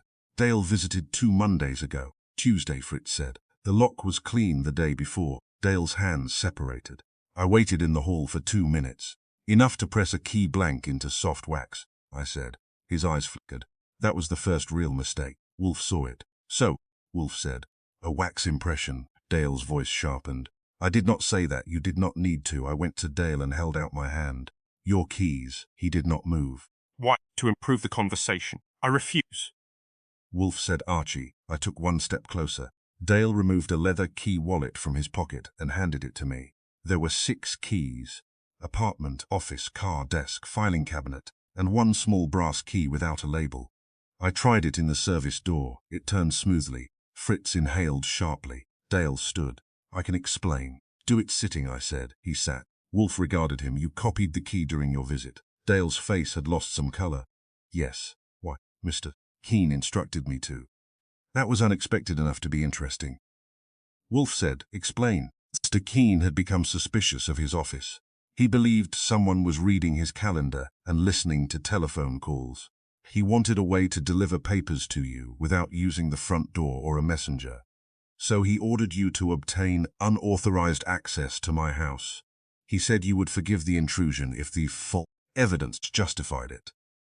Wolfe's expression made forgiveness appear unlikely. Did you use the key afterward? No. Then why retain it? I forgot it was in the wallet. Dale's composure cracked. It is true, I said. A man copies a Secret Service key to Nero Wolfe house and forgets it. I had no reason to use it. Someone did. Then someone copied my copy. That sentence should be framed. Wolfe said. Did Mr. Keene know which objects were taken? Dale blinked. What? The kitchen key, pruning shears and appointment page. No. Did you? Not until you told me. Did you know where each was normally kept? The appointment book, perhaps. Not the other things, Fritz said. He saw the kitchen key during his visit. Dale turned. How would you know? You looked at it. I looked around. Precisely, Wolfe said. Dale faced him again. Wolfe continued. The key was not copied to deliver papers. If Mr. Keene wished secret access, he could have requested it from me. Instead, you examined a passage, distracted Fritz with a false telephone call, copied the key and retained it. I did not place the call. Who did? I do not know. Who knew you were here, Mr. Keene? Possibly Mr. Bell. Did you tell Bell? No. Wolfe's eyes closed. Dale waited. At last Wolfe said, the stolen objects were not taken during the afternoon. Dale frowned. I said, how do you know they were taken during the night? Fritz looked at Wolfe. The kitchen key was present at midnight, he said slowly. I used it to lock the rear door. The pruning shears? Wolfe asked. Theodore left them on the work table before going upstairs at 10. My appointment book, I said, was on my desk when I checked it at 11:30. Wolfe nodded. The intruder entered after the household retired and before breakfast. Dale said, witnesses? I asked. My wife. Telephone calls? No. Doorman, we live in a private house. That is considerate of alibis. Dale's jaw tightened. Wolfe said. The intruder did not force a door because he possessed a key. He entered through the rear, used the service passage, collected the objects, and departed without crossing the main hall. Then why plant them in deliveries? Dale asked. To prove access, I said. Wolfe shook his head. Not only that. The room quieted. He looked at Fritz. Who noticed the kitchen key was missing? I did. When the box arrived. Not before, no. The rear door was already locked. I had no reason to use it. Theodore noticed the shears. Only after I asked. And the appointment page I noticed when the box was opened, I said. Wolfe leaned back. The objects were chosen carefully. Each belonged to a different member of the household. Fritz's key, Theodore's shears, Archie's appointment page. Dale said nothing. Wolfe continued. The intruder wished to prove that every part of the house could be reached. Kitchen, plant work, office. But he also wished one person here to recognize the selection. Who? I asked. Wolfe looked at Fritz. Fritz stiffened. Me. You knew where all three objects were kept. So did the intruder. Yes, but only you would immediately understand the route connecting them. Fritz's face changed. The service passage. Exactly, I said. But Fritz did not mention it until he saw Dale, because the passage is unused and had become mentally invisible. The sight of Mr. Dale restored the earlier visit. Dale looked from Wolfe to Fritz. Wolfe said, the delivery was designed to awaken a memory. The sender wanted Fritz to remember me, Dale said. Yes. That proves I was framed. Perhaps. Dale leaned forward. The objects point to my visit. The copied key is still in my wallet. Someone wanted you to find it. Wolfe's eyes narrowed. At last. I said, at last what? A sensible statement. Dale turned to me. If I had used the key to enter at night, why bring it here tonight? Because you did not expect us to search you. I knew I would be questioned. Confidence makes men decorative. Wolfe raised a hand. The key condemns Mr. Dale too conveniently. The intruder wanted us to identify him as the visitor who could enter the house. Fritz was meant to remember the earlier delivery, the false call, and the service passage. Then Dale is another borrowed identity, I said. Possibly. Dale exhaled. Wolfe looked at him. Do not relax. You copied the key. You lied about the apartment passage. You knew of Mr. Keene's appointment and investigation. Innocence has not arrived merely because guilt is crowded. Dale's relief disappeared. I asked, who knew he copied the key? Dale hesitated. Mr. Keene. Anyone else? I told Martin Bell. I stared at him. Martin Bell? He shook his head. Malcolm Bell. I misspoke. Wolfe's eyes opened wider. You confuse Malcolm Bell with yourself? Dale's face went blank. I meant Mr. Bell, I said. You told Bell you copied a key to Wolfe's house? Not directly. He saw the wax in my office and asked. I said it concerned a delivery route. When? The day after my visit. Why was Bell in your office? He often came to see Mr. Keene. Did he handle the wax? Yes. Could he have made an impression from it? Possibly. Wolfe said. Where is the original wax mold? Dale swallowed. Missing. Since when? I noticed 3 days ago. That gave Malcolm Bell access to Dale's secret, but it also gave Dale a way to redirect us toward Bell. The case was becoming generous with arrows. I said. Did Bell know the apartment? He knew the company owned it. I do not know whether he knew the number. Did he know the funeral accounts? He knew enough to be dangerous. Did he know Keene was coming here? Only if he saw the calendar. Fritz spoke from the doorway. There is something else, he turned. When Mr. Dale visited 2 weeks ago, he asked where Mr. Archie was. Dale frowned. Conversation. He asked, what time, Mr. Archie usually returned. That is not true. Fritz's eyes hardened. You asked whether he slept here every night. Dale stood again. I asked because Mr. Keene wanted to know when papers could be delivered. Fritz said. You asked whether the rear door was ever left unlocked. The office became still. Wolfe said, sit down. Dale obeyed. I looked at him. Those are good questions for a secretary. I was following instructions. From Keene? Yes. Keene feared his own office, so he investigated our locks. He wanted a private route. You keep saying that, because it is true. Wolfe's lips pushed out. Mr. Dale, you will remain available. Am I under arrest? No. May I leave? Yes. He blinked. That was not the answer he expected. I said, you are letting him go with the key? No.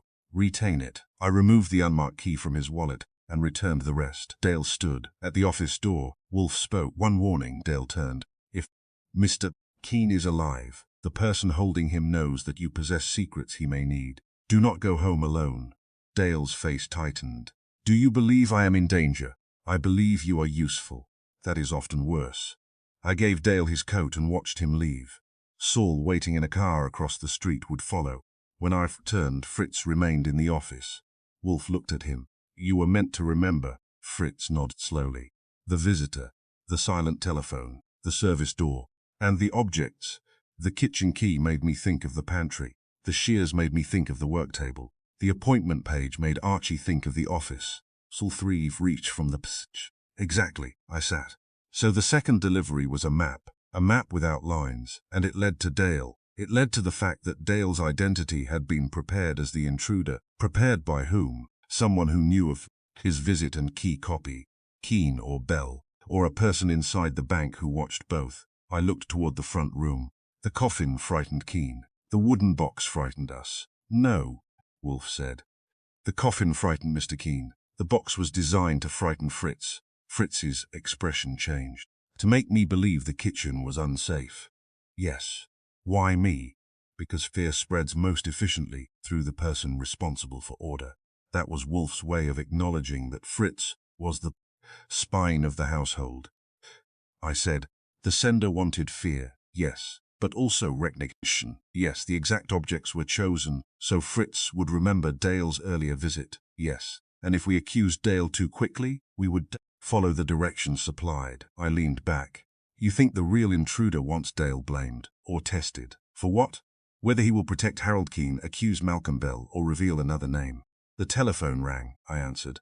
Saul said, Dale didn't go home. Where? He took a taxi to Empire National, entered through the side door. At this hour? Yes. A man met him inside. Who? Couldn't see the face. Tall. Brown coat. Malcolm Bell's usual description. Then Saul added, Dale gave him something. What? A small envelope. I looked at Wolfe. Wolfe's eyes had closed. Stay with them, I told Saul. I hung up and reported it. Fritz said, then he is guilty. Wolfe opened his eyes. No. He is frightened? Bell? I asked. Perhaps. Or reporting to him. Perhaps. You are rich in possibilities. I prefer them to counterfeit certainty. Outside, night pressed against the Brownstone. Every lock had been checked. The rear door had been secured, and the service passage had been left open under a lamp. The small wooden box rested on my desk with its black cloth lining empty. The objects it had carried were harmless. A key, a pair of shears, a page from a book. Together they had proved that a stranger could move through Wolfe's house while we slept. But that had not been the whole message. The sender had chosen those objects, so Fritz would remember a visitor standing near a forgotten door. Martin Dale had copied the key. Someone else had copied the opportunity. Chapter 6. The Ledger Beneath the Lining. The coffin had been in the front room for 3 days before it decided to become useful. That was not the coffin's fault. Coffins are patient objects. Detectives are supposed to be less so. At 10 the next morning, Fritz asked whether the thing could be removed before a deliveryman, grocer, or respectable visitor. Decided the Brownstone had entered a new profession. Wolfe was in the plant rooms, Theodore was among the orchids, and Martin Dale had spent the night being followed from Empire National to his house, where he had arrived alone at 12:16. The envelope he had passed inside the bank had not been recovered. Saul reported that the tall man in the brown coat had left by another door. I had no cheerful favorites, so I inspected the coffin again.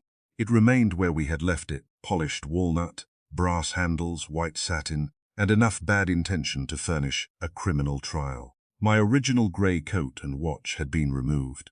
The photograph, notes, and delivery papers were in Wolfe's office. What remained looked empty. That was the problem. The sender had copied my possessions, entered the Brownstone, manipulated Harold Keane, moved money through my name, and arranged 2 deliveries with the care of a stage manager. An empty coffin was too expensive to be only scenery.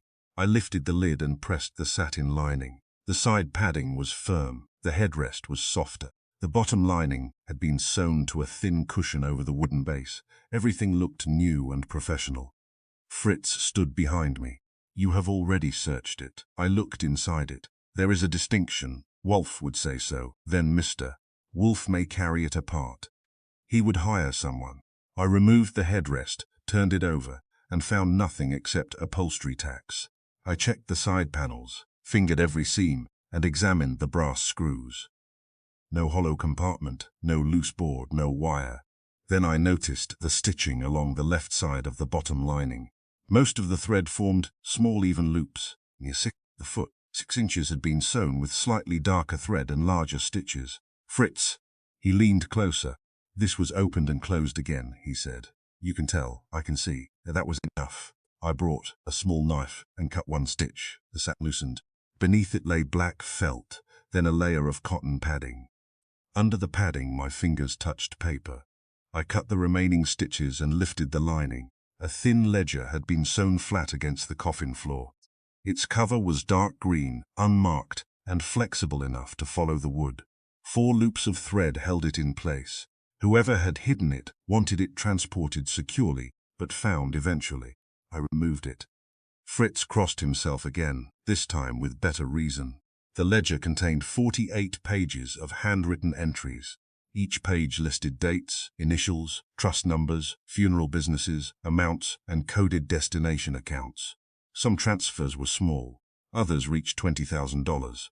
The total was well above $3 million. I recognized several names from Harold Keane's papers: Meridian Funeral Services, West Haven Burial Trust, Cedar Rest Transport, Harlan Memorial Supply. The coffin supplier's name was not Harlan Memorial, but it was close enough to show the scheme had enjoyed repeating itself. Several entries were initialed M.D. Martin Dale. Others bore H.K. Harold Keane. I turned pages faster. 1 column recorded cash withdrawals. Another showed percentages divided between B.D. and K. Malcolm Bell. Martin Dale, Harold Keane. The banker, who had described himself as a frightened witness, appeared to have been frightened by arithmetic, not innocent. I carried the ledger to Wolfe's office. He came down from the plant rooms at 11, entered on schedule, saw the green book beside his beer glass, and stopped. "What?" The coffin had another occupant. He sat. I gave him the account in order, including the altered stitching and Fritz's confirmation. Wolfe opened the ledger. He read 3 pages without speaking. I waited. At page 7, his eyes narrowed. At page 12, he moved the beer aside. That was serious. "Mr. Dale's initials," he said. Yes, Mr. Bell's, yes, and Mr. Keen's, many. Wolfe turned another page. These entries are in different hands. I thought so. Obtain the samples. I brought Harold Keen's letter requesting the appointment, Martin Dale's signed delivery receipt from 2 weeks earlier, and Malcolm Bell's signature from a trust document in the Black case. Wolfe compared them. He did not possess a laboratory, but he possessed eyes that had humiliated laboratories. The entries marked MD resemble Mr. D's, and he said, the downward stroke of the capital M, the narrow loop in the D, and the figure 7 without a crossbar. And Keen? The HK. Entries are his. You are sure? Yes. So Keen lied. Frequently, but not necessarily about every matter. He told me someone inside the company moved money through funeral businesses. He neglected to mention he was one of them. An omission of professional size. I sat. Bell, Dale, and Keen created the accounts together. Possibly. There is the word again. Wolfe ignored me. He studied the columns. The earliest entries date from 6 years ago. Mr. Keen's initials appear throughout the first 4 years. Mr. Dale's increase later. Bell's appear irregularly. So Keen helped build the system. Then discovered his partners were taking more than agreed. Likely, or feared the review would expose him. Likely. He arranged to meet you to save himself. Yes. I leaned back. Then, the frightened banker was not exposing corruption. He was negotiating immunity. Perhaps. He gave us documents that blamed Bell. He gave you documents selected to blame Bell. That is worse. It is more exact. Wolfe rang for Fritz. When Fritz entered, Wolfe asked for the Coffin's delivery slip, seal fragments, and any thread removed during the search. Fritz brought them. Wolfe placed the darker stitching thread beside the thread caught in the service passage. They were not the same. The service passage thread was fine black wool, probably from clothing. The Coffin thread was dark grey cotton. Wolfe said, whoever hid the ledger expected the Coffin to reach us unopened by anyone else. It was sealed. Yet the sender also expected us to find the book. Eventually, yes. Why hide it under the lining instead of placing it beside my coat, to conceal it from the deliverymen and any intermediary?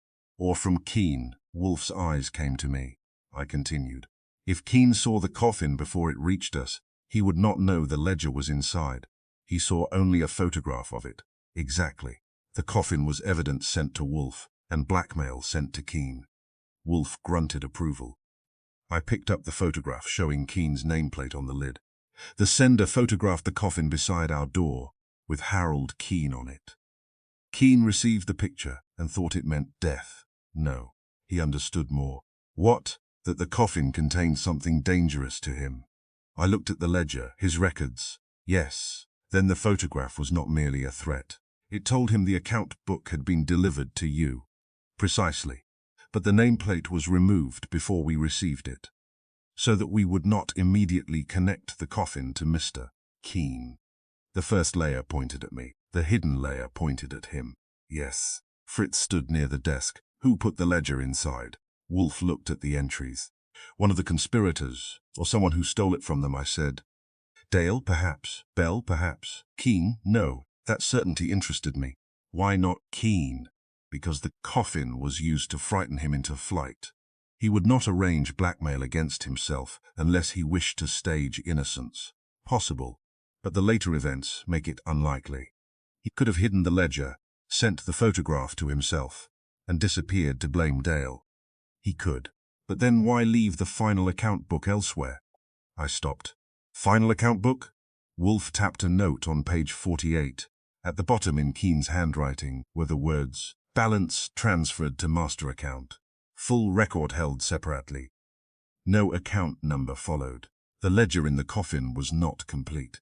It recorded the movement of money, names and percentages, but not vital destination of the accumulated funds. The sender wants the last book, I said. Yes, Keen has it, or knows where it is. Then the Coffin forced him to run because he believed the partial ledger had reached you. Yes, and once he ran, whoever held him could demand the master account. Yes, I thought about the first message. The next delivery will be complete, I said. Complete did not mean a body, no, it meant the full record. Wolfe's lips pushed out, possibly. The sender enjoys layered language. Fritz looked at the ledger. Mr. Keene helped steal from dead people. Not only the dead, I said. Dormant trusts, unclaimed estates, elderly clients. Funeral companies were the washing line. His face hardened. Fritz had strong opinions about food, loyalty, and those who robbed the helpless. Wolfe's household had its moral code, though Wolfe preferred not to label it. I telephoned Kramer. He arrived 40 minutes later with Sergeant Pearlie Stebbins, who looked at the coffin as if he resented being outranked by furniture. Kramer examined the ledger. Where was this? Sewn under the lining. You waited 3 days to look? I was pacing myself. He gave me a look and turned to Wolfe. This is enough to arrest Dale. No. Kramer's jaw moved. His initials are all through it. So are Mr. Keene's. Keene is missing. He is also guilty. Kramer looked at me. You found him and let him disappear. He did not ask permission. Kramer returned to the ledger. Bell's initials are here too. Yes, Wolfe said, but the book may have been written to distribute blame. You think it is false? I think it is genuine and incomplete. Wolfe showed him the final notation. Kramer read it twice. Master account. The ultimate destination of the funds. Keene knows it. Likely. Then whoever took him wants it. Yes. Kramer paced once toward the bookshelves and back.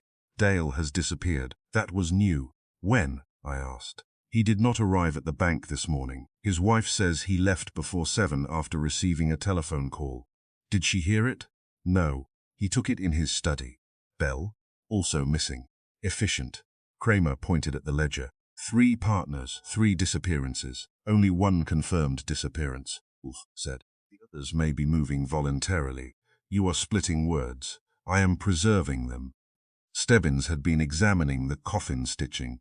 This thread came from a commercial upholstery machine. Fritz shook his head. No, look at the uneven spacing. It was closed by hand. Stebbins looked at him. Fritz looked back. Stebbins wisely returned to the ledger. Kramer said, the funeral companies give us addresses. Most will be false, I said. Some won't, Wolfe said. Begin with those receiving the large recent payments. Kramer frowned. You are giving orders. I am offering efficiency. You may reject it and waste the afternoon. Kramer turned pages. The largest recent payment was $75,000 to Stillwater Burial Reserve, processed 3 days before the coffin arrived. The destination column carried the initials MD, but the authorization line was in Keene's hand. The address was an office near Battery Park. Kramer sent Stebbins to check it. I said, if Keene authorized the payment, maybe he was moving money out before exposing the others. Wolfe nodded. He may have intended to seize the final balance. Blame Mr. Dale, and Mr. Bell then purchase leniency with selected evidence. So he came to you to arrange his defense, not openly.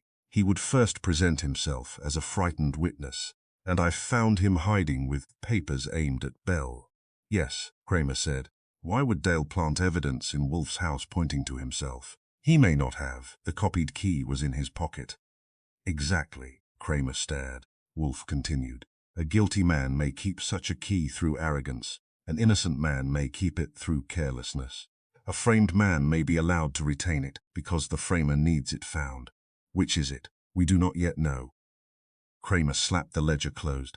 This book ties all 3 together. That is enough for me. It should not be, Kramer glared. Wolfe said, the ledger was hidden in a coffin deliberately sent here. Ask who benefits from our finding it. The honest answer is no one in the book, unless one name was meant to appear more guilty than the others. I took the ledger again. The entries marked Dale's initials appeared most often in the final 18 months. Keene's decreased. Bell's almost vanished. The pattern says Dale took control, I said. Yes, Wolfe replied, which supports Keene's story that someone inside his office expanded the thefts. Yes, but because Keene wrote many early entries, he cannot expose Dale without exposing himself. Precisely, so he needed the master account to bargain. Yes, Kramer said, and Dale needed it to get the money. Possibly. Bell too. Possibly, Kramer snorted. The telephone rang. It was Saul. He had followed the trail from Dale's midnight bank visit to a private garage in Brooklyn. The tall man in the brown coat had used a sedan registered to Stillwater Burial Reserve. The car had been found abandoned near the river. Inside was Martin Dale's grey hat. No blood, no body. I reported it. Kramer reached for his coat. Address? Saul gave it. Kramer left with the ledger photographs, not the ledger itself. Wolfe refused to surrender the original until every page had been copied. Kramer objected. Wolfe ignored him, and the front door closed with police weight. Fritz took the coffin thread to the kitchen for safekeeping. I sat across from Wolfe. Dale's hat in the car makes him victim or actor. Yes. The car belongs to a funeral account tied to him. Yes. Keene accused Bell. The ledger accuses Dale. Someone is arranging blame in circles. Yes. I tapped the final notation. The master account is the center. Yes, where is it? Wolfe closed his eyes. Mr. Keene said the full records were in a place no one inside his company could reach. He said his investigation files were private. He also used an empty apartment held by a company connected to Meridian. His judgment regarding secrecy is poor. The black document case? Incomplete. His office? Compromised. His home impersonated. The bank? Controlled by the conspirators. I looked toward the front room. The coffin. Wolfe opened his eyes. We have already found one book there. You think there is another compartment? No. Then where? The phrase final account book may not describe a physical ledger. I waited. It may be a bank instrument, numbered account, safe deposit register, or trust certificate. Something Keene could surrender, yes, and whoever took him needs him alive to access it. Likely. That was the first encouraging fact in the chapter. Fritz returned with a small tray of sandwiches and informed Wolfe that lunch had been delayed by police contamination of the office. Wolfe accepted a sandwich, inspected the bread, and asked for mustard. I said, the coffin was evidence and blackmail, yes. It proved the scheme, implicated Dale, exposed Keene, and announced that someone possessed the records. Yes. Why send it to you instead of the police? Because the police might arrest the wrong man too quickly. Kramer nearly did. Precisely. So, the sender trusts your judgment. No, the sender intends to use it. I looked at the empty satin lining. To force Keene into surrendering the master account. Yes. Then the sender expected Keene to believe you would find the ledger and expose him. Yes. And Keene ran before his appointment because he saw the coffin photograph. Yes. Someone predicted all of that. Wolfe spread mustard with exact strokes. Mr. Keene was not driven merely by fear of death. He was driven by fear that his chosen version of events would reach me too late. He wanted to accuse Dale first, and Bell. But the coffin arrived before he could control the story. Exactly. The front bell rang. I answered. No messenger stood on the stoop. A black account book lay on the top step. It was larger than the green ledger and bound in leather. Across the cover, in gold letters, were the words, Final Account. I did not touch it. I called Wolfe from the hall. He came no farther than the office door. We both looked at the book. A white card rested on top. The message read, Harold Keene has until midnight. Wolfe's eyes narrowed. To do what? I asked. The sender assumes he knows. Do we bring the book inside? No. That surprised me. Why? It may be empty, false, or dangerous. Dangerous how? Chemically, mechanically, or intellectually. I fetched gloves and examined it on the stoop. The cover opened. Every page was blank, except the last. On that page was a single account number and a typed instruction. Transfer offerty repures Harold Keene and Martin Dale together. I carried it inside. Wolfe read the line. So I said, the final account needs 2 men. Yes. Keene and Dale. Yes. And both are missing. Wolfe looked at the green ledger, then at the blank black book. The conspirators created a system requiring joint authority, so none could steal the final balance alone. A partnership built on distrust. The strongest kind, until one partner seeks escape, I said. Keene tried to expose Dale and save himself. Yes. Dale may have taken Keene to force the transfer. Or Bell took both, or Keene took Dale, or a fourth person took them all. You saved the richest possibility for last. Wolfe returned to his chair. The coffin's hidden ledger had changed the case. Harold Keene was no longer merely the banker who feared his office. He had helped build the machinery that robbed trusts, estates, and burial accounts. Martin Dale was no longer merely the secretary with a copied key. His initials ran through the later thefts. Malcolm Bell remained in the margins, present often enough to be dangerous, and absent often enough to be deliberate. The coffin had carried proof against all three. It had also carried a demand. Somewhere in New York, Keene and Dale were being forced toward the same account. At midnight, someone expected the balance to move. Wolfe looked at the stopped watch from the first delivery. The sender has used objects to control time from the beginning, he said. A watch, appointment page, delivery schedule, and midnight deadline. Yes, you dislike deadlines. I dislike other people's. He rang for Fritz. Archie, find the bank attached to that account number. And Keene? Finding the account will find the men. I picked up the black book. The coffin had not been sent to announce a death. It had been sent to collect a debt. Chapter 7. The third package. The third package arrived at 7:20 that evening, while Wolfe was deciding whether a sauce containing 3 kinds of mushrooms was complex or merely confused. Fritz brought the parcel into the office without opening it. He held it at arm's length, though it was only a narrow cardboard box wrapped in brown paper and tied with white cord. No messenger, I asked. A taxi cab stopped. The driver placed it on the step and left before I reached the door. Did you get the number? Yes, that was Fritz.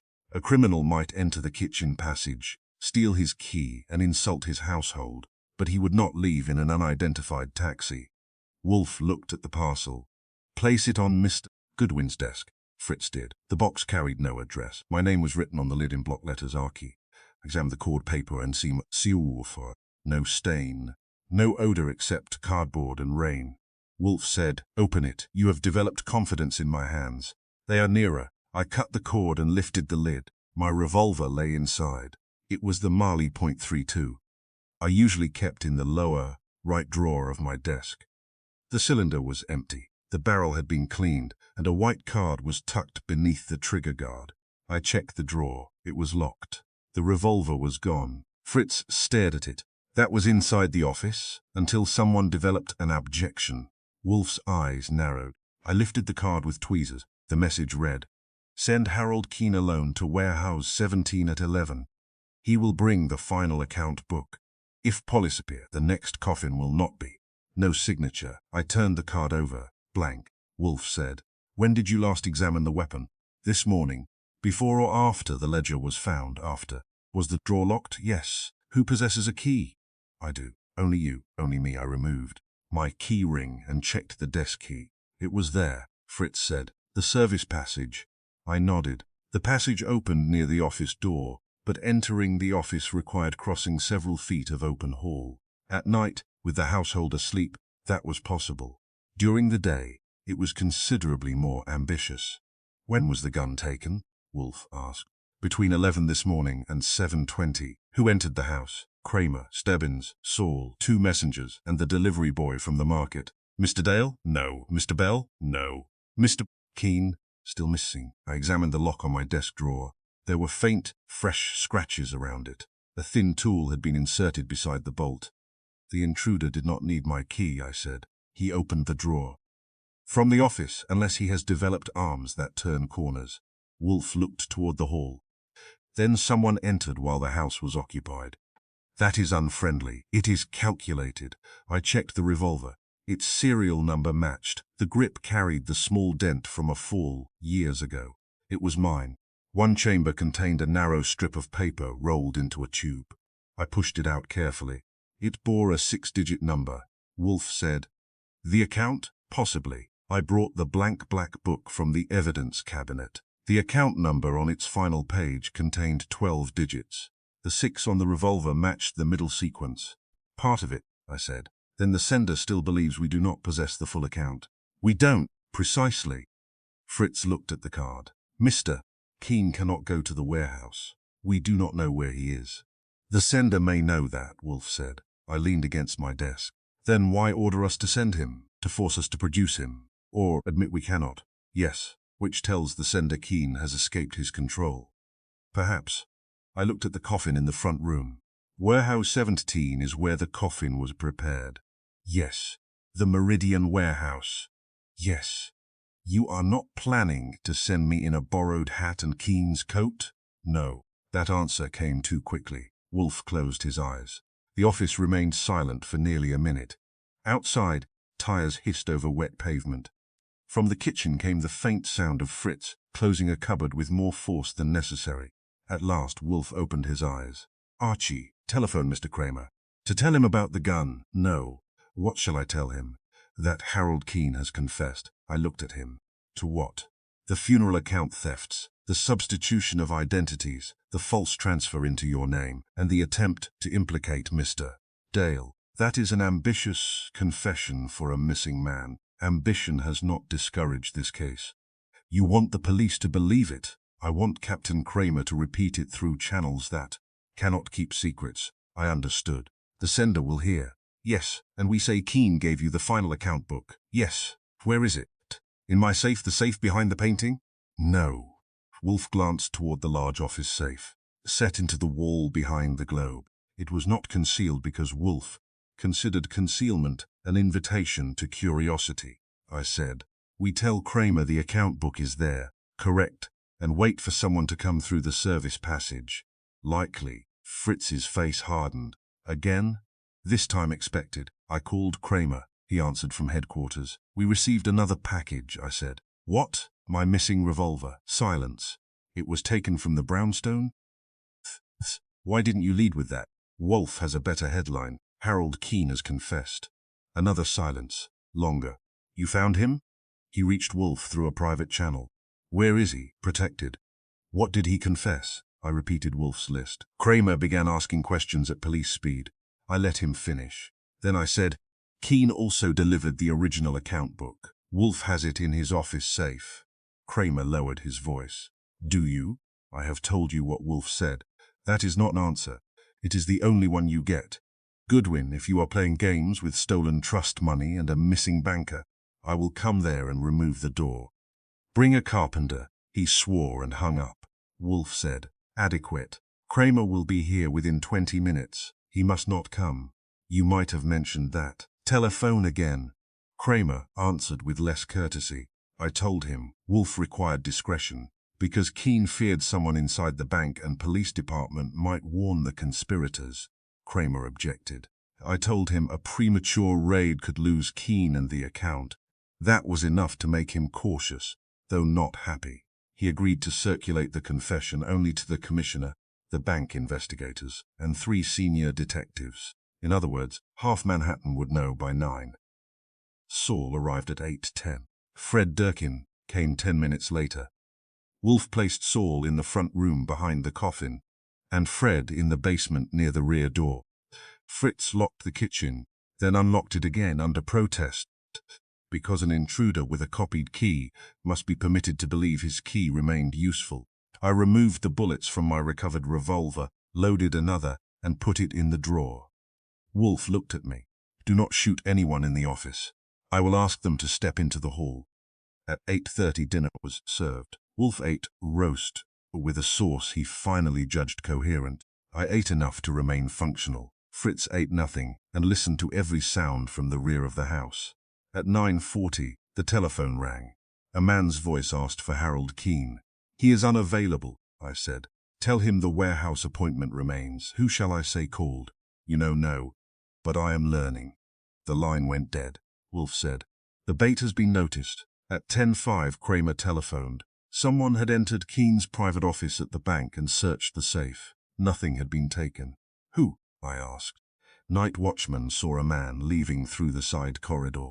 Grey coat, hat low. "Dale? Could be. Bell could be. You sound like Wolfe. I don't enjoy it." He told me bank counsel, 2 directors, and Malcolm Bell's attorney had already heard that Keene confessed, and the final book was at the Brownstone. Malcolm Bell himself remained missing. Martindale's wife claimed she had received no word. At 10:27, the rear door opened. The sound was faint but distinct, a short metallic turn, followed by the careful pressure of wood against its frame. Fritz, seated in the kitchen with the lights out, did not move. Neither did Fred in the basement. I was in the office, apparently alone except for Wolfe, who sat behind his desk reading a book with the insulting calm of a man watching someone else enter danger. The service passage door near the umbrella stand opened slowly. A dark figure entered the hall. The door closed behind him. He stood motionless for 5 seconds. Then he crossed toward the office. I moved behind the open office door. The figure entered.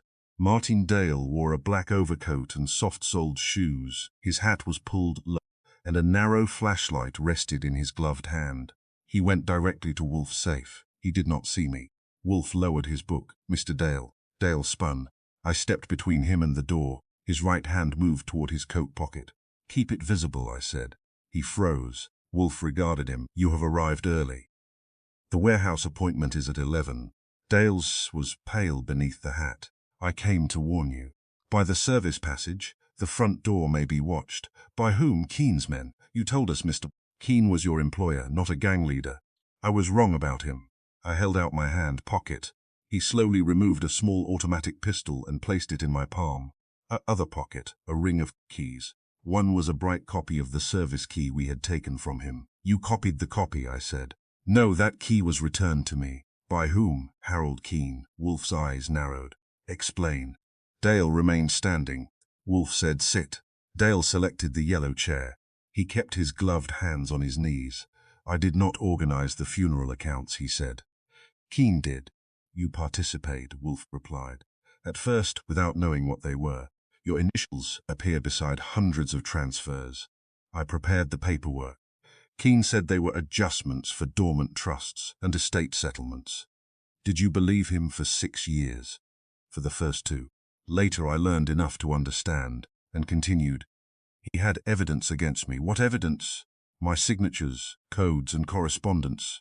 He designed the system so every document passed through my hands." "Mr. Bell?" "Bell joined later. Keen needed a trustee to approve exceptions. You told Mr. Goodwin that Bell was the principal danger." "'Cause Keen told me to," I said. "That is becoming your profession." Dale looked at me. "You found Keen in the apartment because he wanted to be found. Wolfe has already considered that. He gave you selected ledgers blaming Bell and me. Then he used the service passage to leave, before you could take him to the Brownstone." "You say he left willingly?" "Yes, with men who struck Fred and drugged Saul. They were his men." "Who were they?" "I know only one. Lewis Dean, the second coffin carrier." "So Keen controlled the coffin deliveries?" Dale nodded. "The coffin, the duplicate coat and watch, the false account in your name, the photograph, all of it." Wolfe said, "Why?" "To create in which someone else stole the trust money, kidnapped him, and attempted to frame Archie. He intended to emerge as the victim and witness. Against you and Mr. Bell." "Yes." "Then why hide a ledger containing his own handwriting inside the coffin?" Dale's mouth tightened. "He did not." "Who did?" "I did."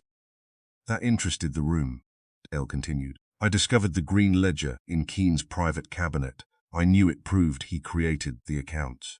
I hid it in the coffin after his men packed Archie's things." "You had access to the warehouse?" "Yes. I followed Keen there." "Did he see you?" "No." "Why send the evidence to Wolfe?" "Because the police would believe Keen. He had status, money, and carefully chosen records.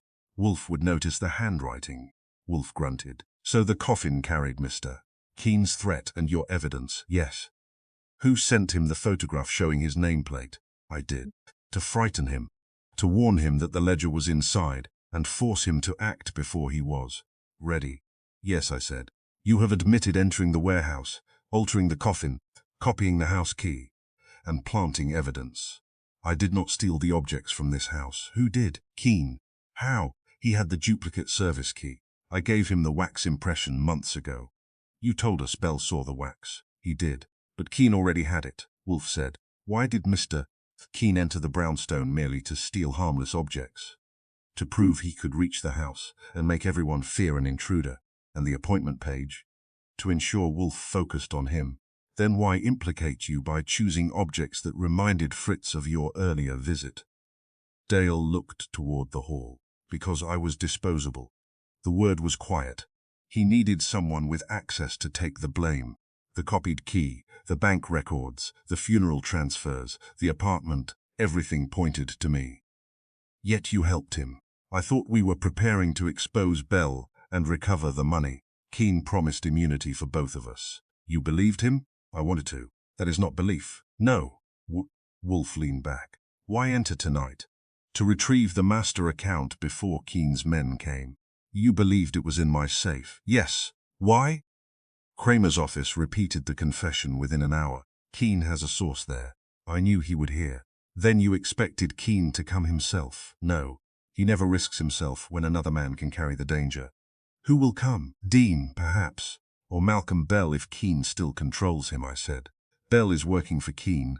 Bell discovered the fraud 2 years ago. Keane bought his silence with a share, then built records making Bell appear to control the accounts. Wolfe's eyes narrowed. Where is Mr. Bell now? I don't know. He may be dead. Where is Mr. Keane? Dale looked at the stopped watch on Wolfe's desk. Warehouse 17, I said. The note orders us to send Keane there, because he wants you to believe someone else is waiting for him. In fact, he is directing everything from the warehouse. Why the demand for the final book if he already controls it? He does not. Dale leaned forward. The final authority requires both Keane's code and mine.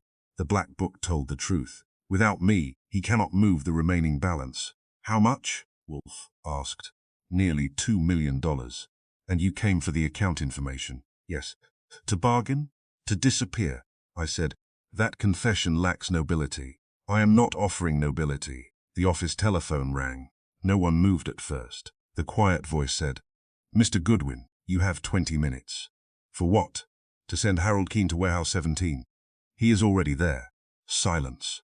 Then the voice changed, not much, but enough. You found Dale. Dale's face went white. I said, you should improve your sources. The man hung up. Wolfe looked at Dale. Keane. Yes, Dale whispered. You recognize the voice? Yes. Wolfe reached for the telephone and called Kramer. Mr. Kramer, come to the Brownstone at once, quietly. Bring men, but keep them from the front door. He listened. No. Mr. Keane has not confessed. That was bait. Kramer's answer could be heard across the desk. Wolfe hung up. Dale stood. You cannot arrest Keane at the warehouse without me. Why not? I asked. He has arranged the building with alarms and separate exits. If police enter openly, he will burn the account records and leave through the river tunnel. Wolfe said. You know the tunnel? Yes. Then you will guide Mr. Goodwin. Dale looked at me. I smiled without warmth. You wanted the final book. Now you can help collect the banker. Wolfe's eyes closed briefly. Archie, take Saul. Mr. Kramer will surround the warehouse without approaching. You and Mr. Dale will enter through the route used to pack the coffin. And you, I will remain here, of course. Wolfe opened his eyes. Mr. Keane has directed every delivery toward this house. It is time we return one. What delivery, Mr. Dale? Dale flinched. Wolfe looked at him without sympathy. You called yourself disposable. Tonight you may prove otherwise. Outside the rain had stopped. The city air beyond the windows was black and cold. Warehouse 17 waited on the river with Harold Keane, the remaining money, and whatever part of the truth he had not yet replaced. On Wolfe's desk lay my revolver, the instrument Keane had stolen to prove that no object in the Brownstone was safe. It had returned empty. The threat had not. At 10:38, Saul brought the car around. I took my gun, Dale took his fear, and together we went to deliver both to the Coffin warehouse. Chapter 8. The invitation explained. By 9 the next evening, Wolfe's office contained enough dishonesty to make the air feel rented. Harold Keane sat in the yellow chair with a bandage around his left wrist and 2 detectives behind him. Martin Dale occupied a straight-backed chair near the bookshelves, where he could see Keane without being close enough to reach him. George Larkin and the man we had known as Louis Dean sat under Kramer's supervision near the door. Dean's real name was Calvin Ross. Saul and I had collected him at Warehouse 17 after he tried to leave through the river tunnel with a suitcase containing $180,000 and 3 wigs. Fritz stood beside the dining room entrance.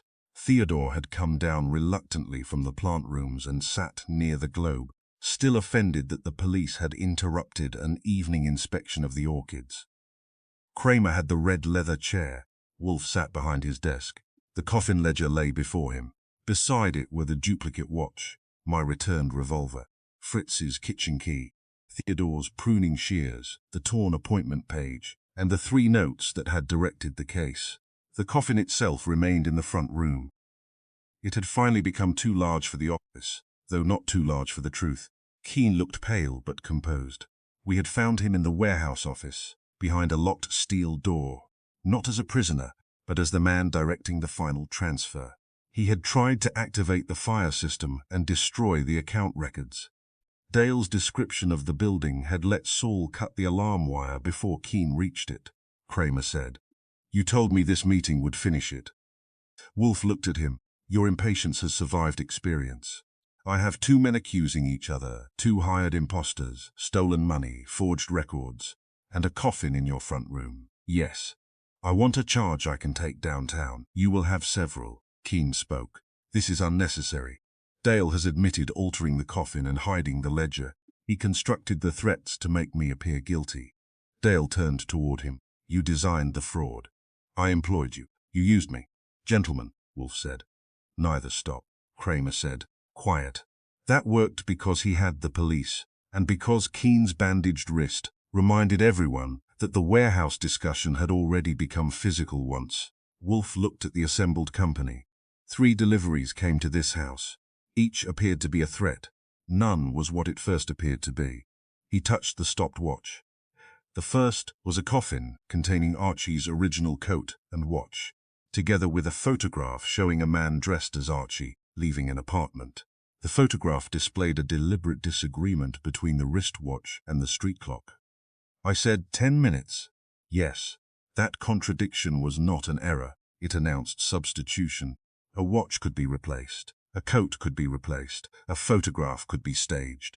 A person's actions could be assigned to an imitation." Keene said, "Dale arranged that. Partly." Dale's eyes narrowed. Wolfe continued, "The coffin began as Mr. Keene's instrument, but it did not begin as a threat against Archie or me." Kramer looked at Keene. "What was it for? To frighten Mr. Dale?" Dale gave a bitter laugh. "He has already denied that. His denials are not valuable." Wolfe opened the green ledger. "Mr. Keene, Mr. Dale and Malcolm Bell participated in a long fraud involving dormant trusts, unclaimed estates, burial reserves, and false funeral companies. Mr. Keene created the system. Mr. Dale prepared much of its paperwork. Mr. Bell supplied trustee authority and accepted a share." Keene said, "That is Dale's account." "It is the account in your handwriting." Wolfe turned the ledger so Kramer could see the early entries bearing Keene's initials. "Mr. Keene controlled the enterprise at first. Later, Mr. Dale learned enough to demand a larger position. Their partnership became a contest in which each retained evidence against the other." Dale said, "I wanted out. You wanted money and safety. Freedom was third." Dale looked away. Wolfe continued, "Mr. Keene suspected that Mr. Dale had copied records and intended to bargain with them. He therefore prepared a coffin at Warehouse 17. It was to be delivered empty to a private address associated with Mr. Dale, together with a photograph showing Mr. Dale's name on the plate." Keene said nothing. The message was simple. Dale was to surrender the copied records, or the fraud would be arranged to resemble his work alone. The coffin represented the professional burial of his identity, not his physical death. Kramer asked, "Then how did it reach this house?" "Mr. Dale discovered the plan." All eyes went to Dale. Wolfe said, "You followed Mr. Keene's men to Warehouse 17. You learned the coffin was being prepared. You could not cancel it without informing Mr. Keene that you knew. So you redirected it." Dale's face was tired. "Yes.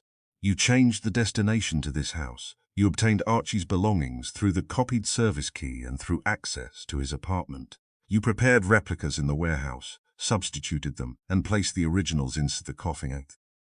Keene turned on Dale. "You told me you had nothing to do with the apartment." Dale ignored him. Wolfe said, "Mr. Ross and Mr. Larkin carried out the physical substitutions." Larkin shifted in his chair. "We were hired for delivery work."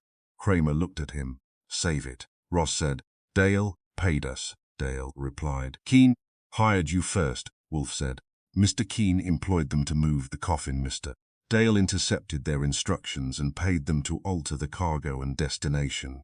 Ross nodded reluctantly. Wolfe picked up the photograph. Mr. Dale then added the photograph and the message concerning the next delivery. His purpose was double. He wished to frighten Mr. Stubble Keene by showing that the blackmail instrument had escaped his control, and he wished to involve me before Mr. Keene could present his chosen version of the fraud. Dale said, "I needed someone who would examine the evidence instead of accepting Keene's position. You also needed protection." "Yes." Keene's voice sharpened. "He transformed a private dispute into a public spectacle.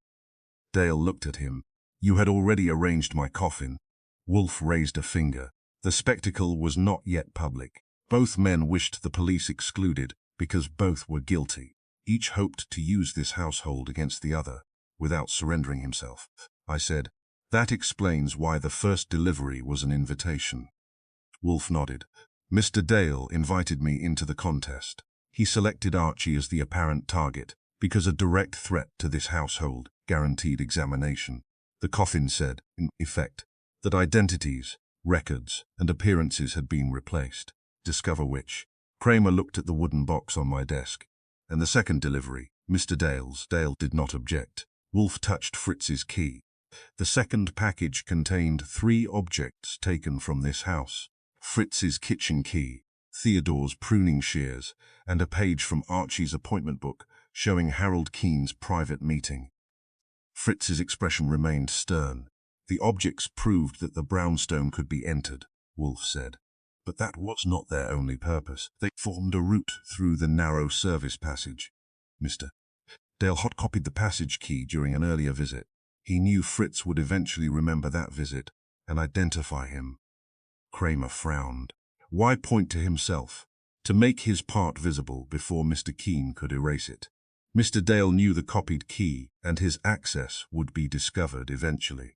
By controlling the discovery, he could claim he had used the passage only to expose Mr. Keene. Dale said, that was the truth.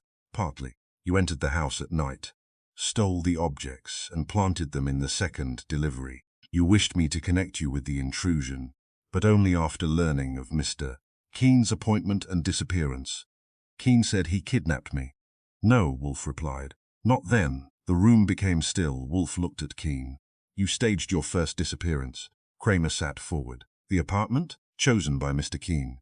He knew Mr. Dale knew of it. He permitted Saul to find the trail. He wished Archie to hear his accusation against Mr. Dale and Mr. Bell before he vanished again. I said, the service passage behind the apartment kitchen.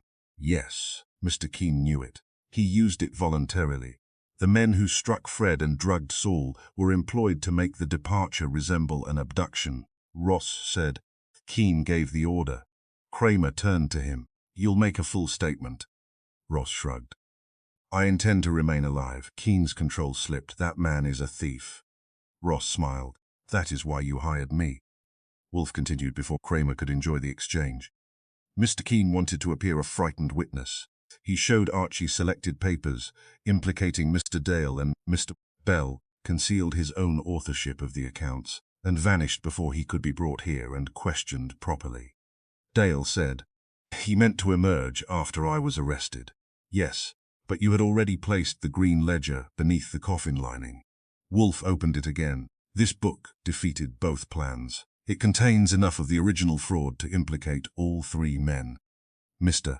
Dale hid it in the coffin after intercepting Mr. Keene's shipment. Kramer asked, why hide it? Because the deliveryman still partly served Mr. Keene. If they saw the book, it might be removed. The lining protected it until it reached this house, I said.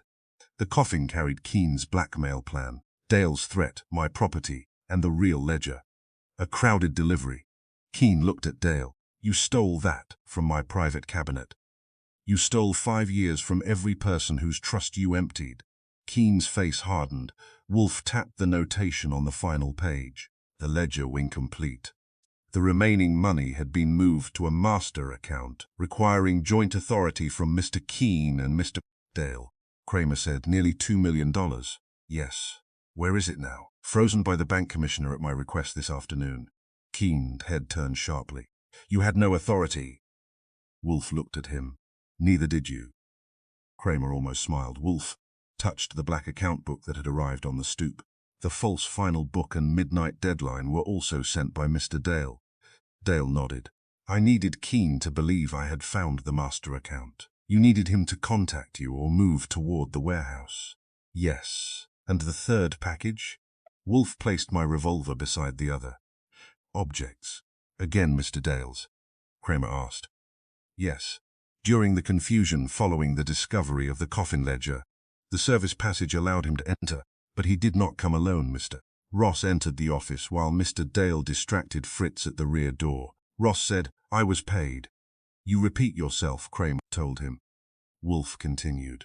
The third note ordered me to send Harold Keene alone to warehouse 17 with the final account book. Mr. Dale knew I did not have Mr. Keene. The demand was intended for Mr. Keene himself. Once news reached him that I had the master record, he would return to the warehouse to seize it or destroy the evidence. Keene said, That is nonsense. You were found there. I went to recover company property, with forged passports, cash, chemical fire agents, and instructions to transfer the remaining trust balance. Keene said nothing. I looked at Dale. You came through the service door that night because Wolfe spread word that Keene had confessed. Yes. You expected the account book in the safe. Yes. And Keene heard the same rumor. He had a source inside the bank investigation. Kramer's expression darkened. We have found the source, Wolfe said. Mr. Keene therefore went to Warehouse 17, believing Mr. Dale would also come and that the final transfer could be forced. Mr. Dale entered this house first to steal the supposed book. When caught, he accused Mr. Keene. Dale said truthfully, again partly. Wolfe folded his hands. You claim Mr. Keene used you as a disposable partner. He did. You claim he designed the original accounts. He did. You claim he staged his disappearance and attempted to shift guilt toward you and Mr. Bell. He did. Dale looked almost relieved. But, Wolfe continued, you transformed his coffin into a threat against Archie. You entered this house repeatedly. You forged the account in Archie's name. You sent the second package and stole the revolver for the third. You concealed the ledger not from honesty, but to gain power over Mr. Keene. Dale's relief vanished. You invited me into a duel between thieves and expected me to select the more useful one, Kramer said. That covers conspiracy, fraud, burglary, coercion, and enough theft to keep everyone busy. What about Malcolm Bell? I asked. Theodore spoke for the first time. He has not been mentioned much for a man whose name is in the ledger. Wolfe turned his head slightly. An excellent observation. Theodore looked surprised enough to forget the orchids for a second. Wolfe said, Mr. Bell surrendered to the district attorney this morning. He supplied independent records, confirming the creation of the funeral companies and the division of proceeds. He also admitted accepting money after discovering the scheme. Keene said, Bell will say anything for leniency, perhaps, but his records agree with the ledger where yours do not. Kramer rose and looked at Keene. You killed anyone? Keene's face tightened. No physical murder has been established, Wolfe said.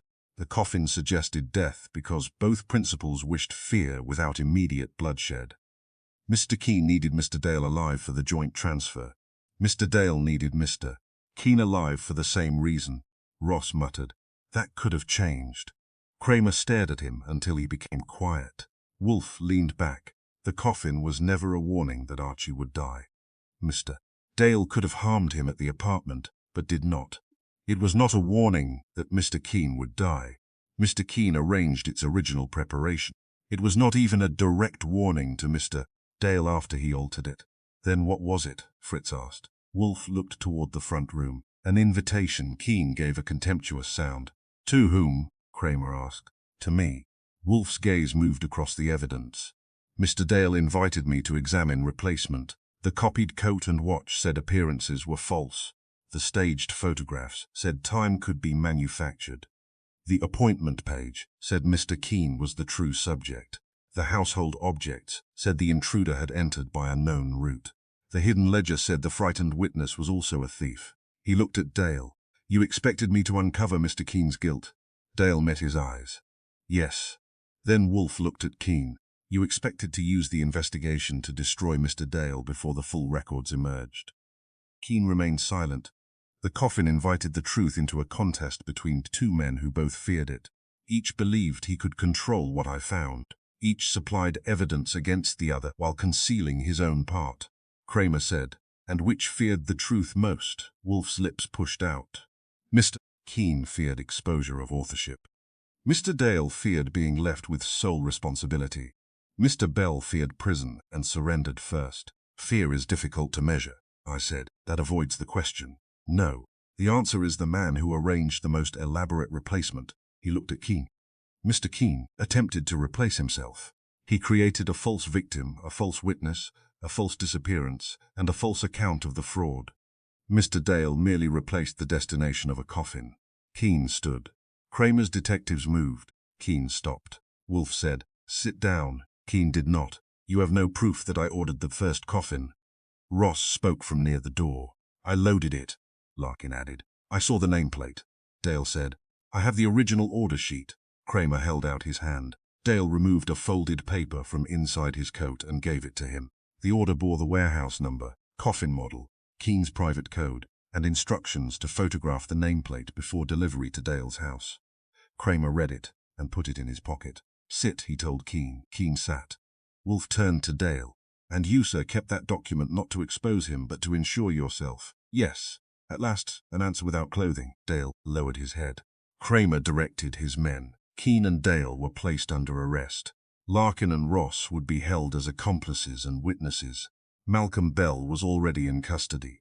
Bank examiners had frozen the master account and begun tracing the missing funds. Before leaving, Dale looked at Wolfe. "If I had not redirected the coffin, Keene would have escaped, possibly. Then I helped expose him. Yes, does that matter? To the district attorney, perhaps. It does not convert burglary into virtue." Dale nodded once and allowed the detective to take his arm. Keene said nothing as he passed the coffin in the front room. He looked at it only once. The object he had prepared to frighten another man had carried his own handwriting to Nero Wolfe. When the front door closed, Kramer remained. He examined my revolver. "Loaded?" "Not when returned." "You are getting careless. I have been busy receiving furniture." He looked at Wolfe. "Mr. Keene's bank will pay for recovery of the funds and the protection of its reputation. That reputation has been buried. Then the coffin is finally appropriate." Kramer grunted and left. Theodore rose. "May I return to the plant rooms?" Wolfe looked at the clock. "You should have returned 12 minutes ago." Theodore hurried out. Fritz collected the kitchen key and pruning shears. He handed the shears to Theodore on the stairs and then looked at the coffin. "May it leave now?" Wolfe considered. "Yes. Tonight? Tomorrow morning. Not before breakfast." Fritz nodded with deep approval and went to the kitchen. I placed my revolver in the desk drawer and locked it. Then I looked at the two watches. "Which one do I keep?" "The original. The duplicate is excellent. It has lied. It was set wrong by someone else, a distinction without value in a watch." I put the duplicate beside the case. "Files." Wolfe reached for the dinner bell. "The coffin was never about death," I said. "No, it was about who would panic when the truth arrived." "Precisely." And the answer was both Keene and Dale, yes. One prepared it, the other redirected it, and each believed it would bury the other. Wolfe rose. "The truth is a poor undertaker, Archie. It rarely buries only the intended man." Fritz announced dinner. Outside, New York moved beneath a cold, clear sky. In the front room, the coffin stood open and empty at last. It had entered the Brownstone carrying my coat, my watch, a false photograph, and a hidden ledger. It left behind no corpse. Only two ruined conspirators, one recovered fortune, and the explanation of an invitation neither man had expected Nero Wolfe to accept completely.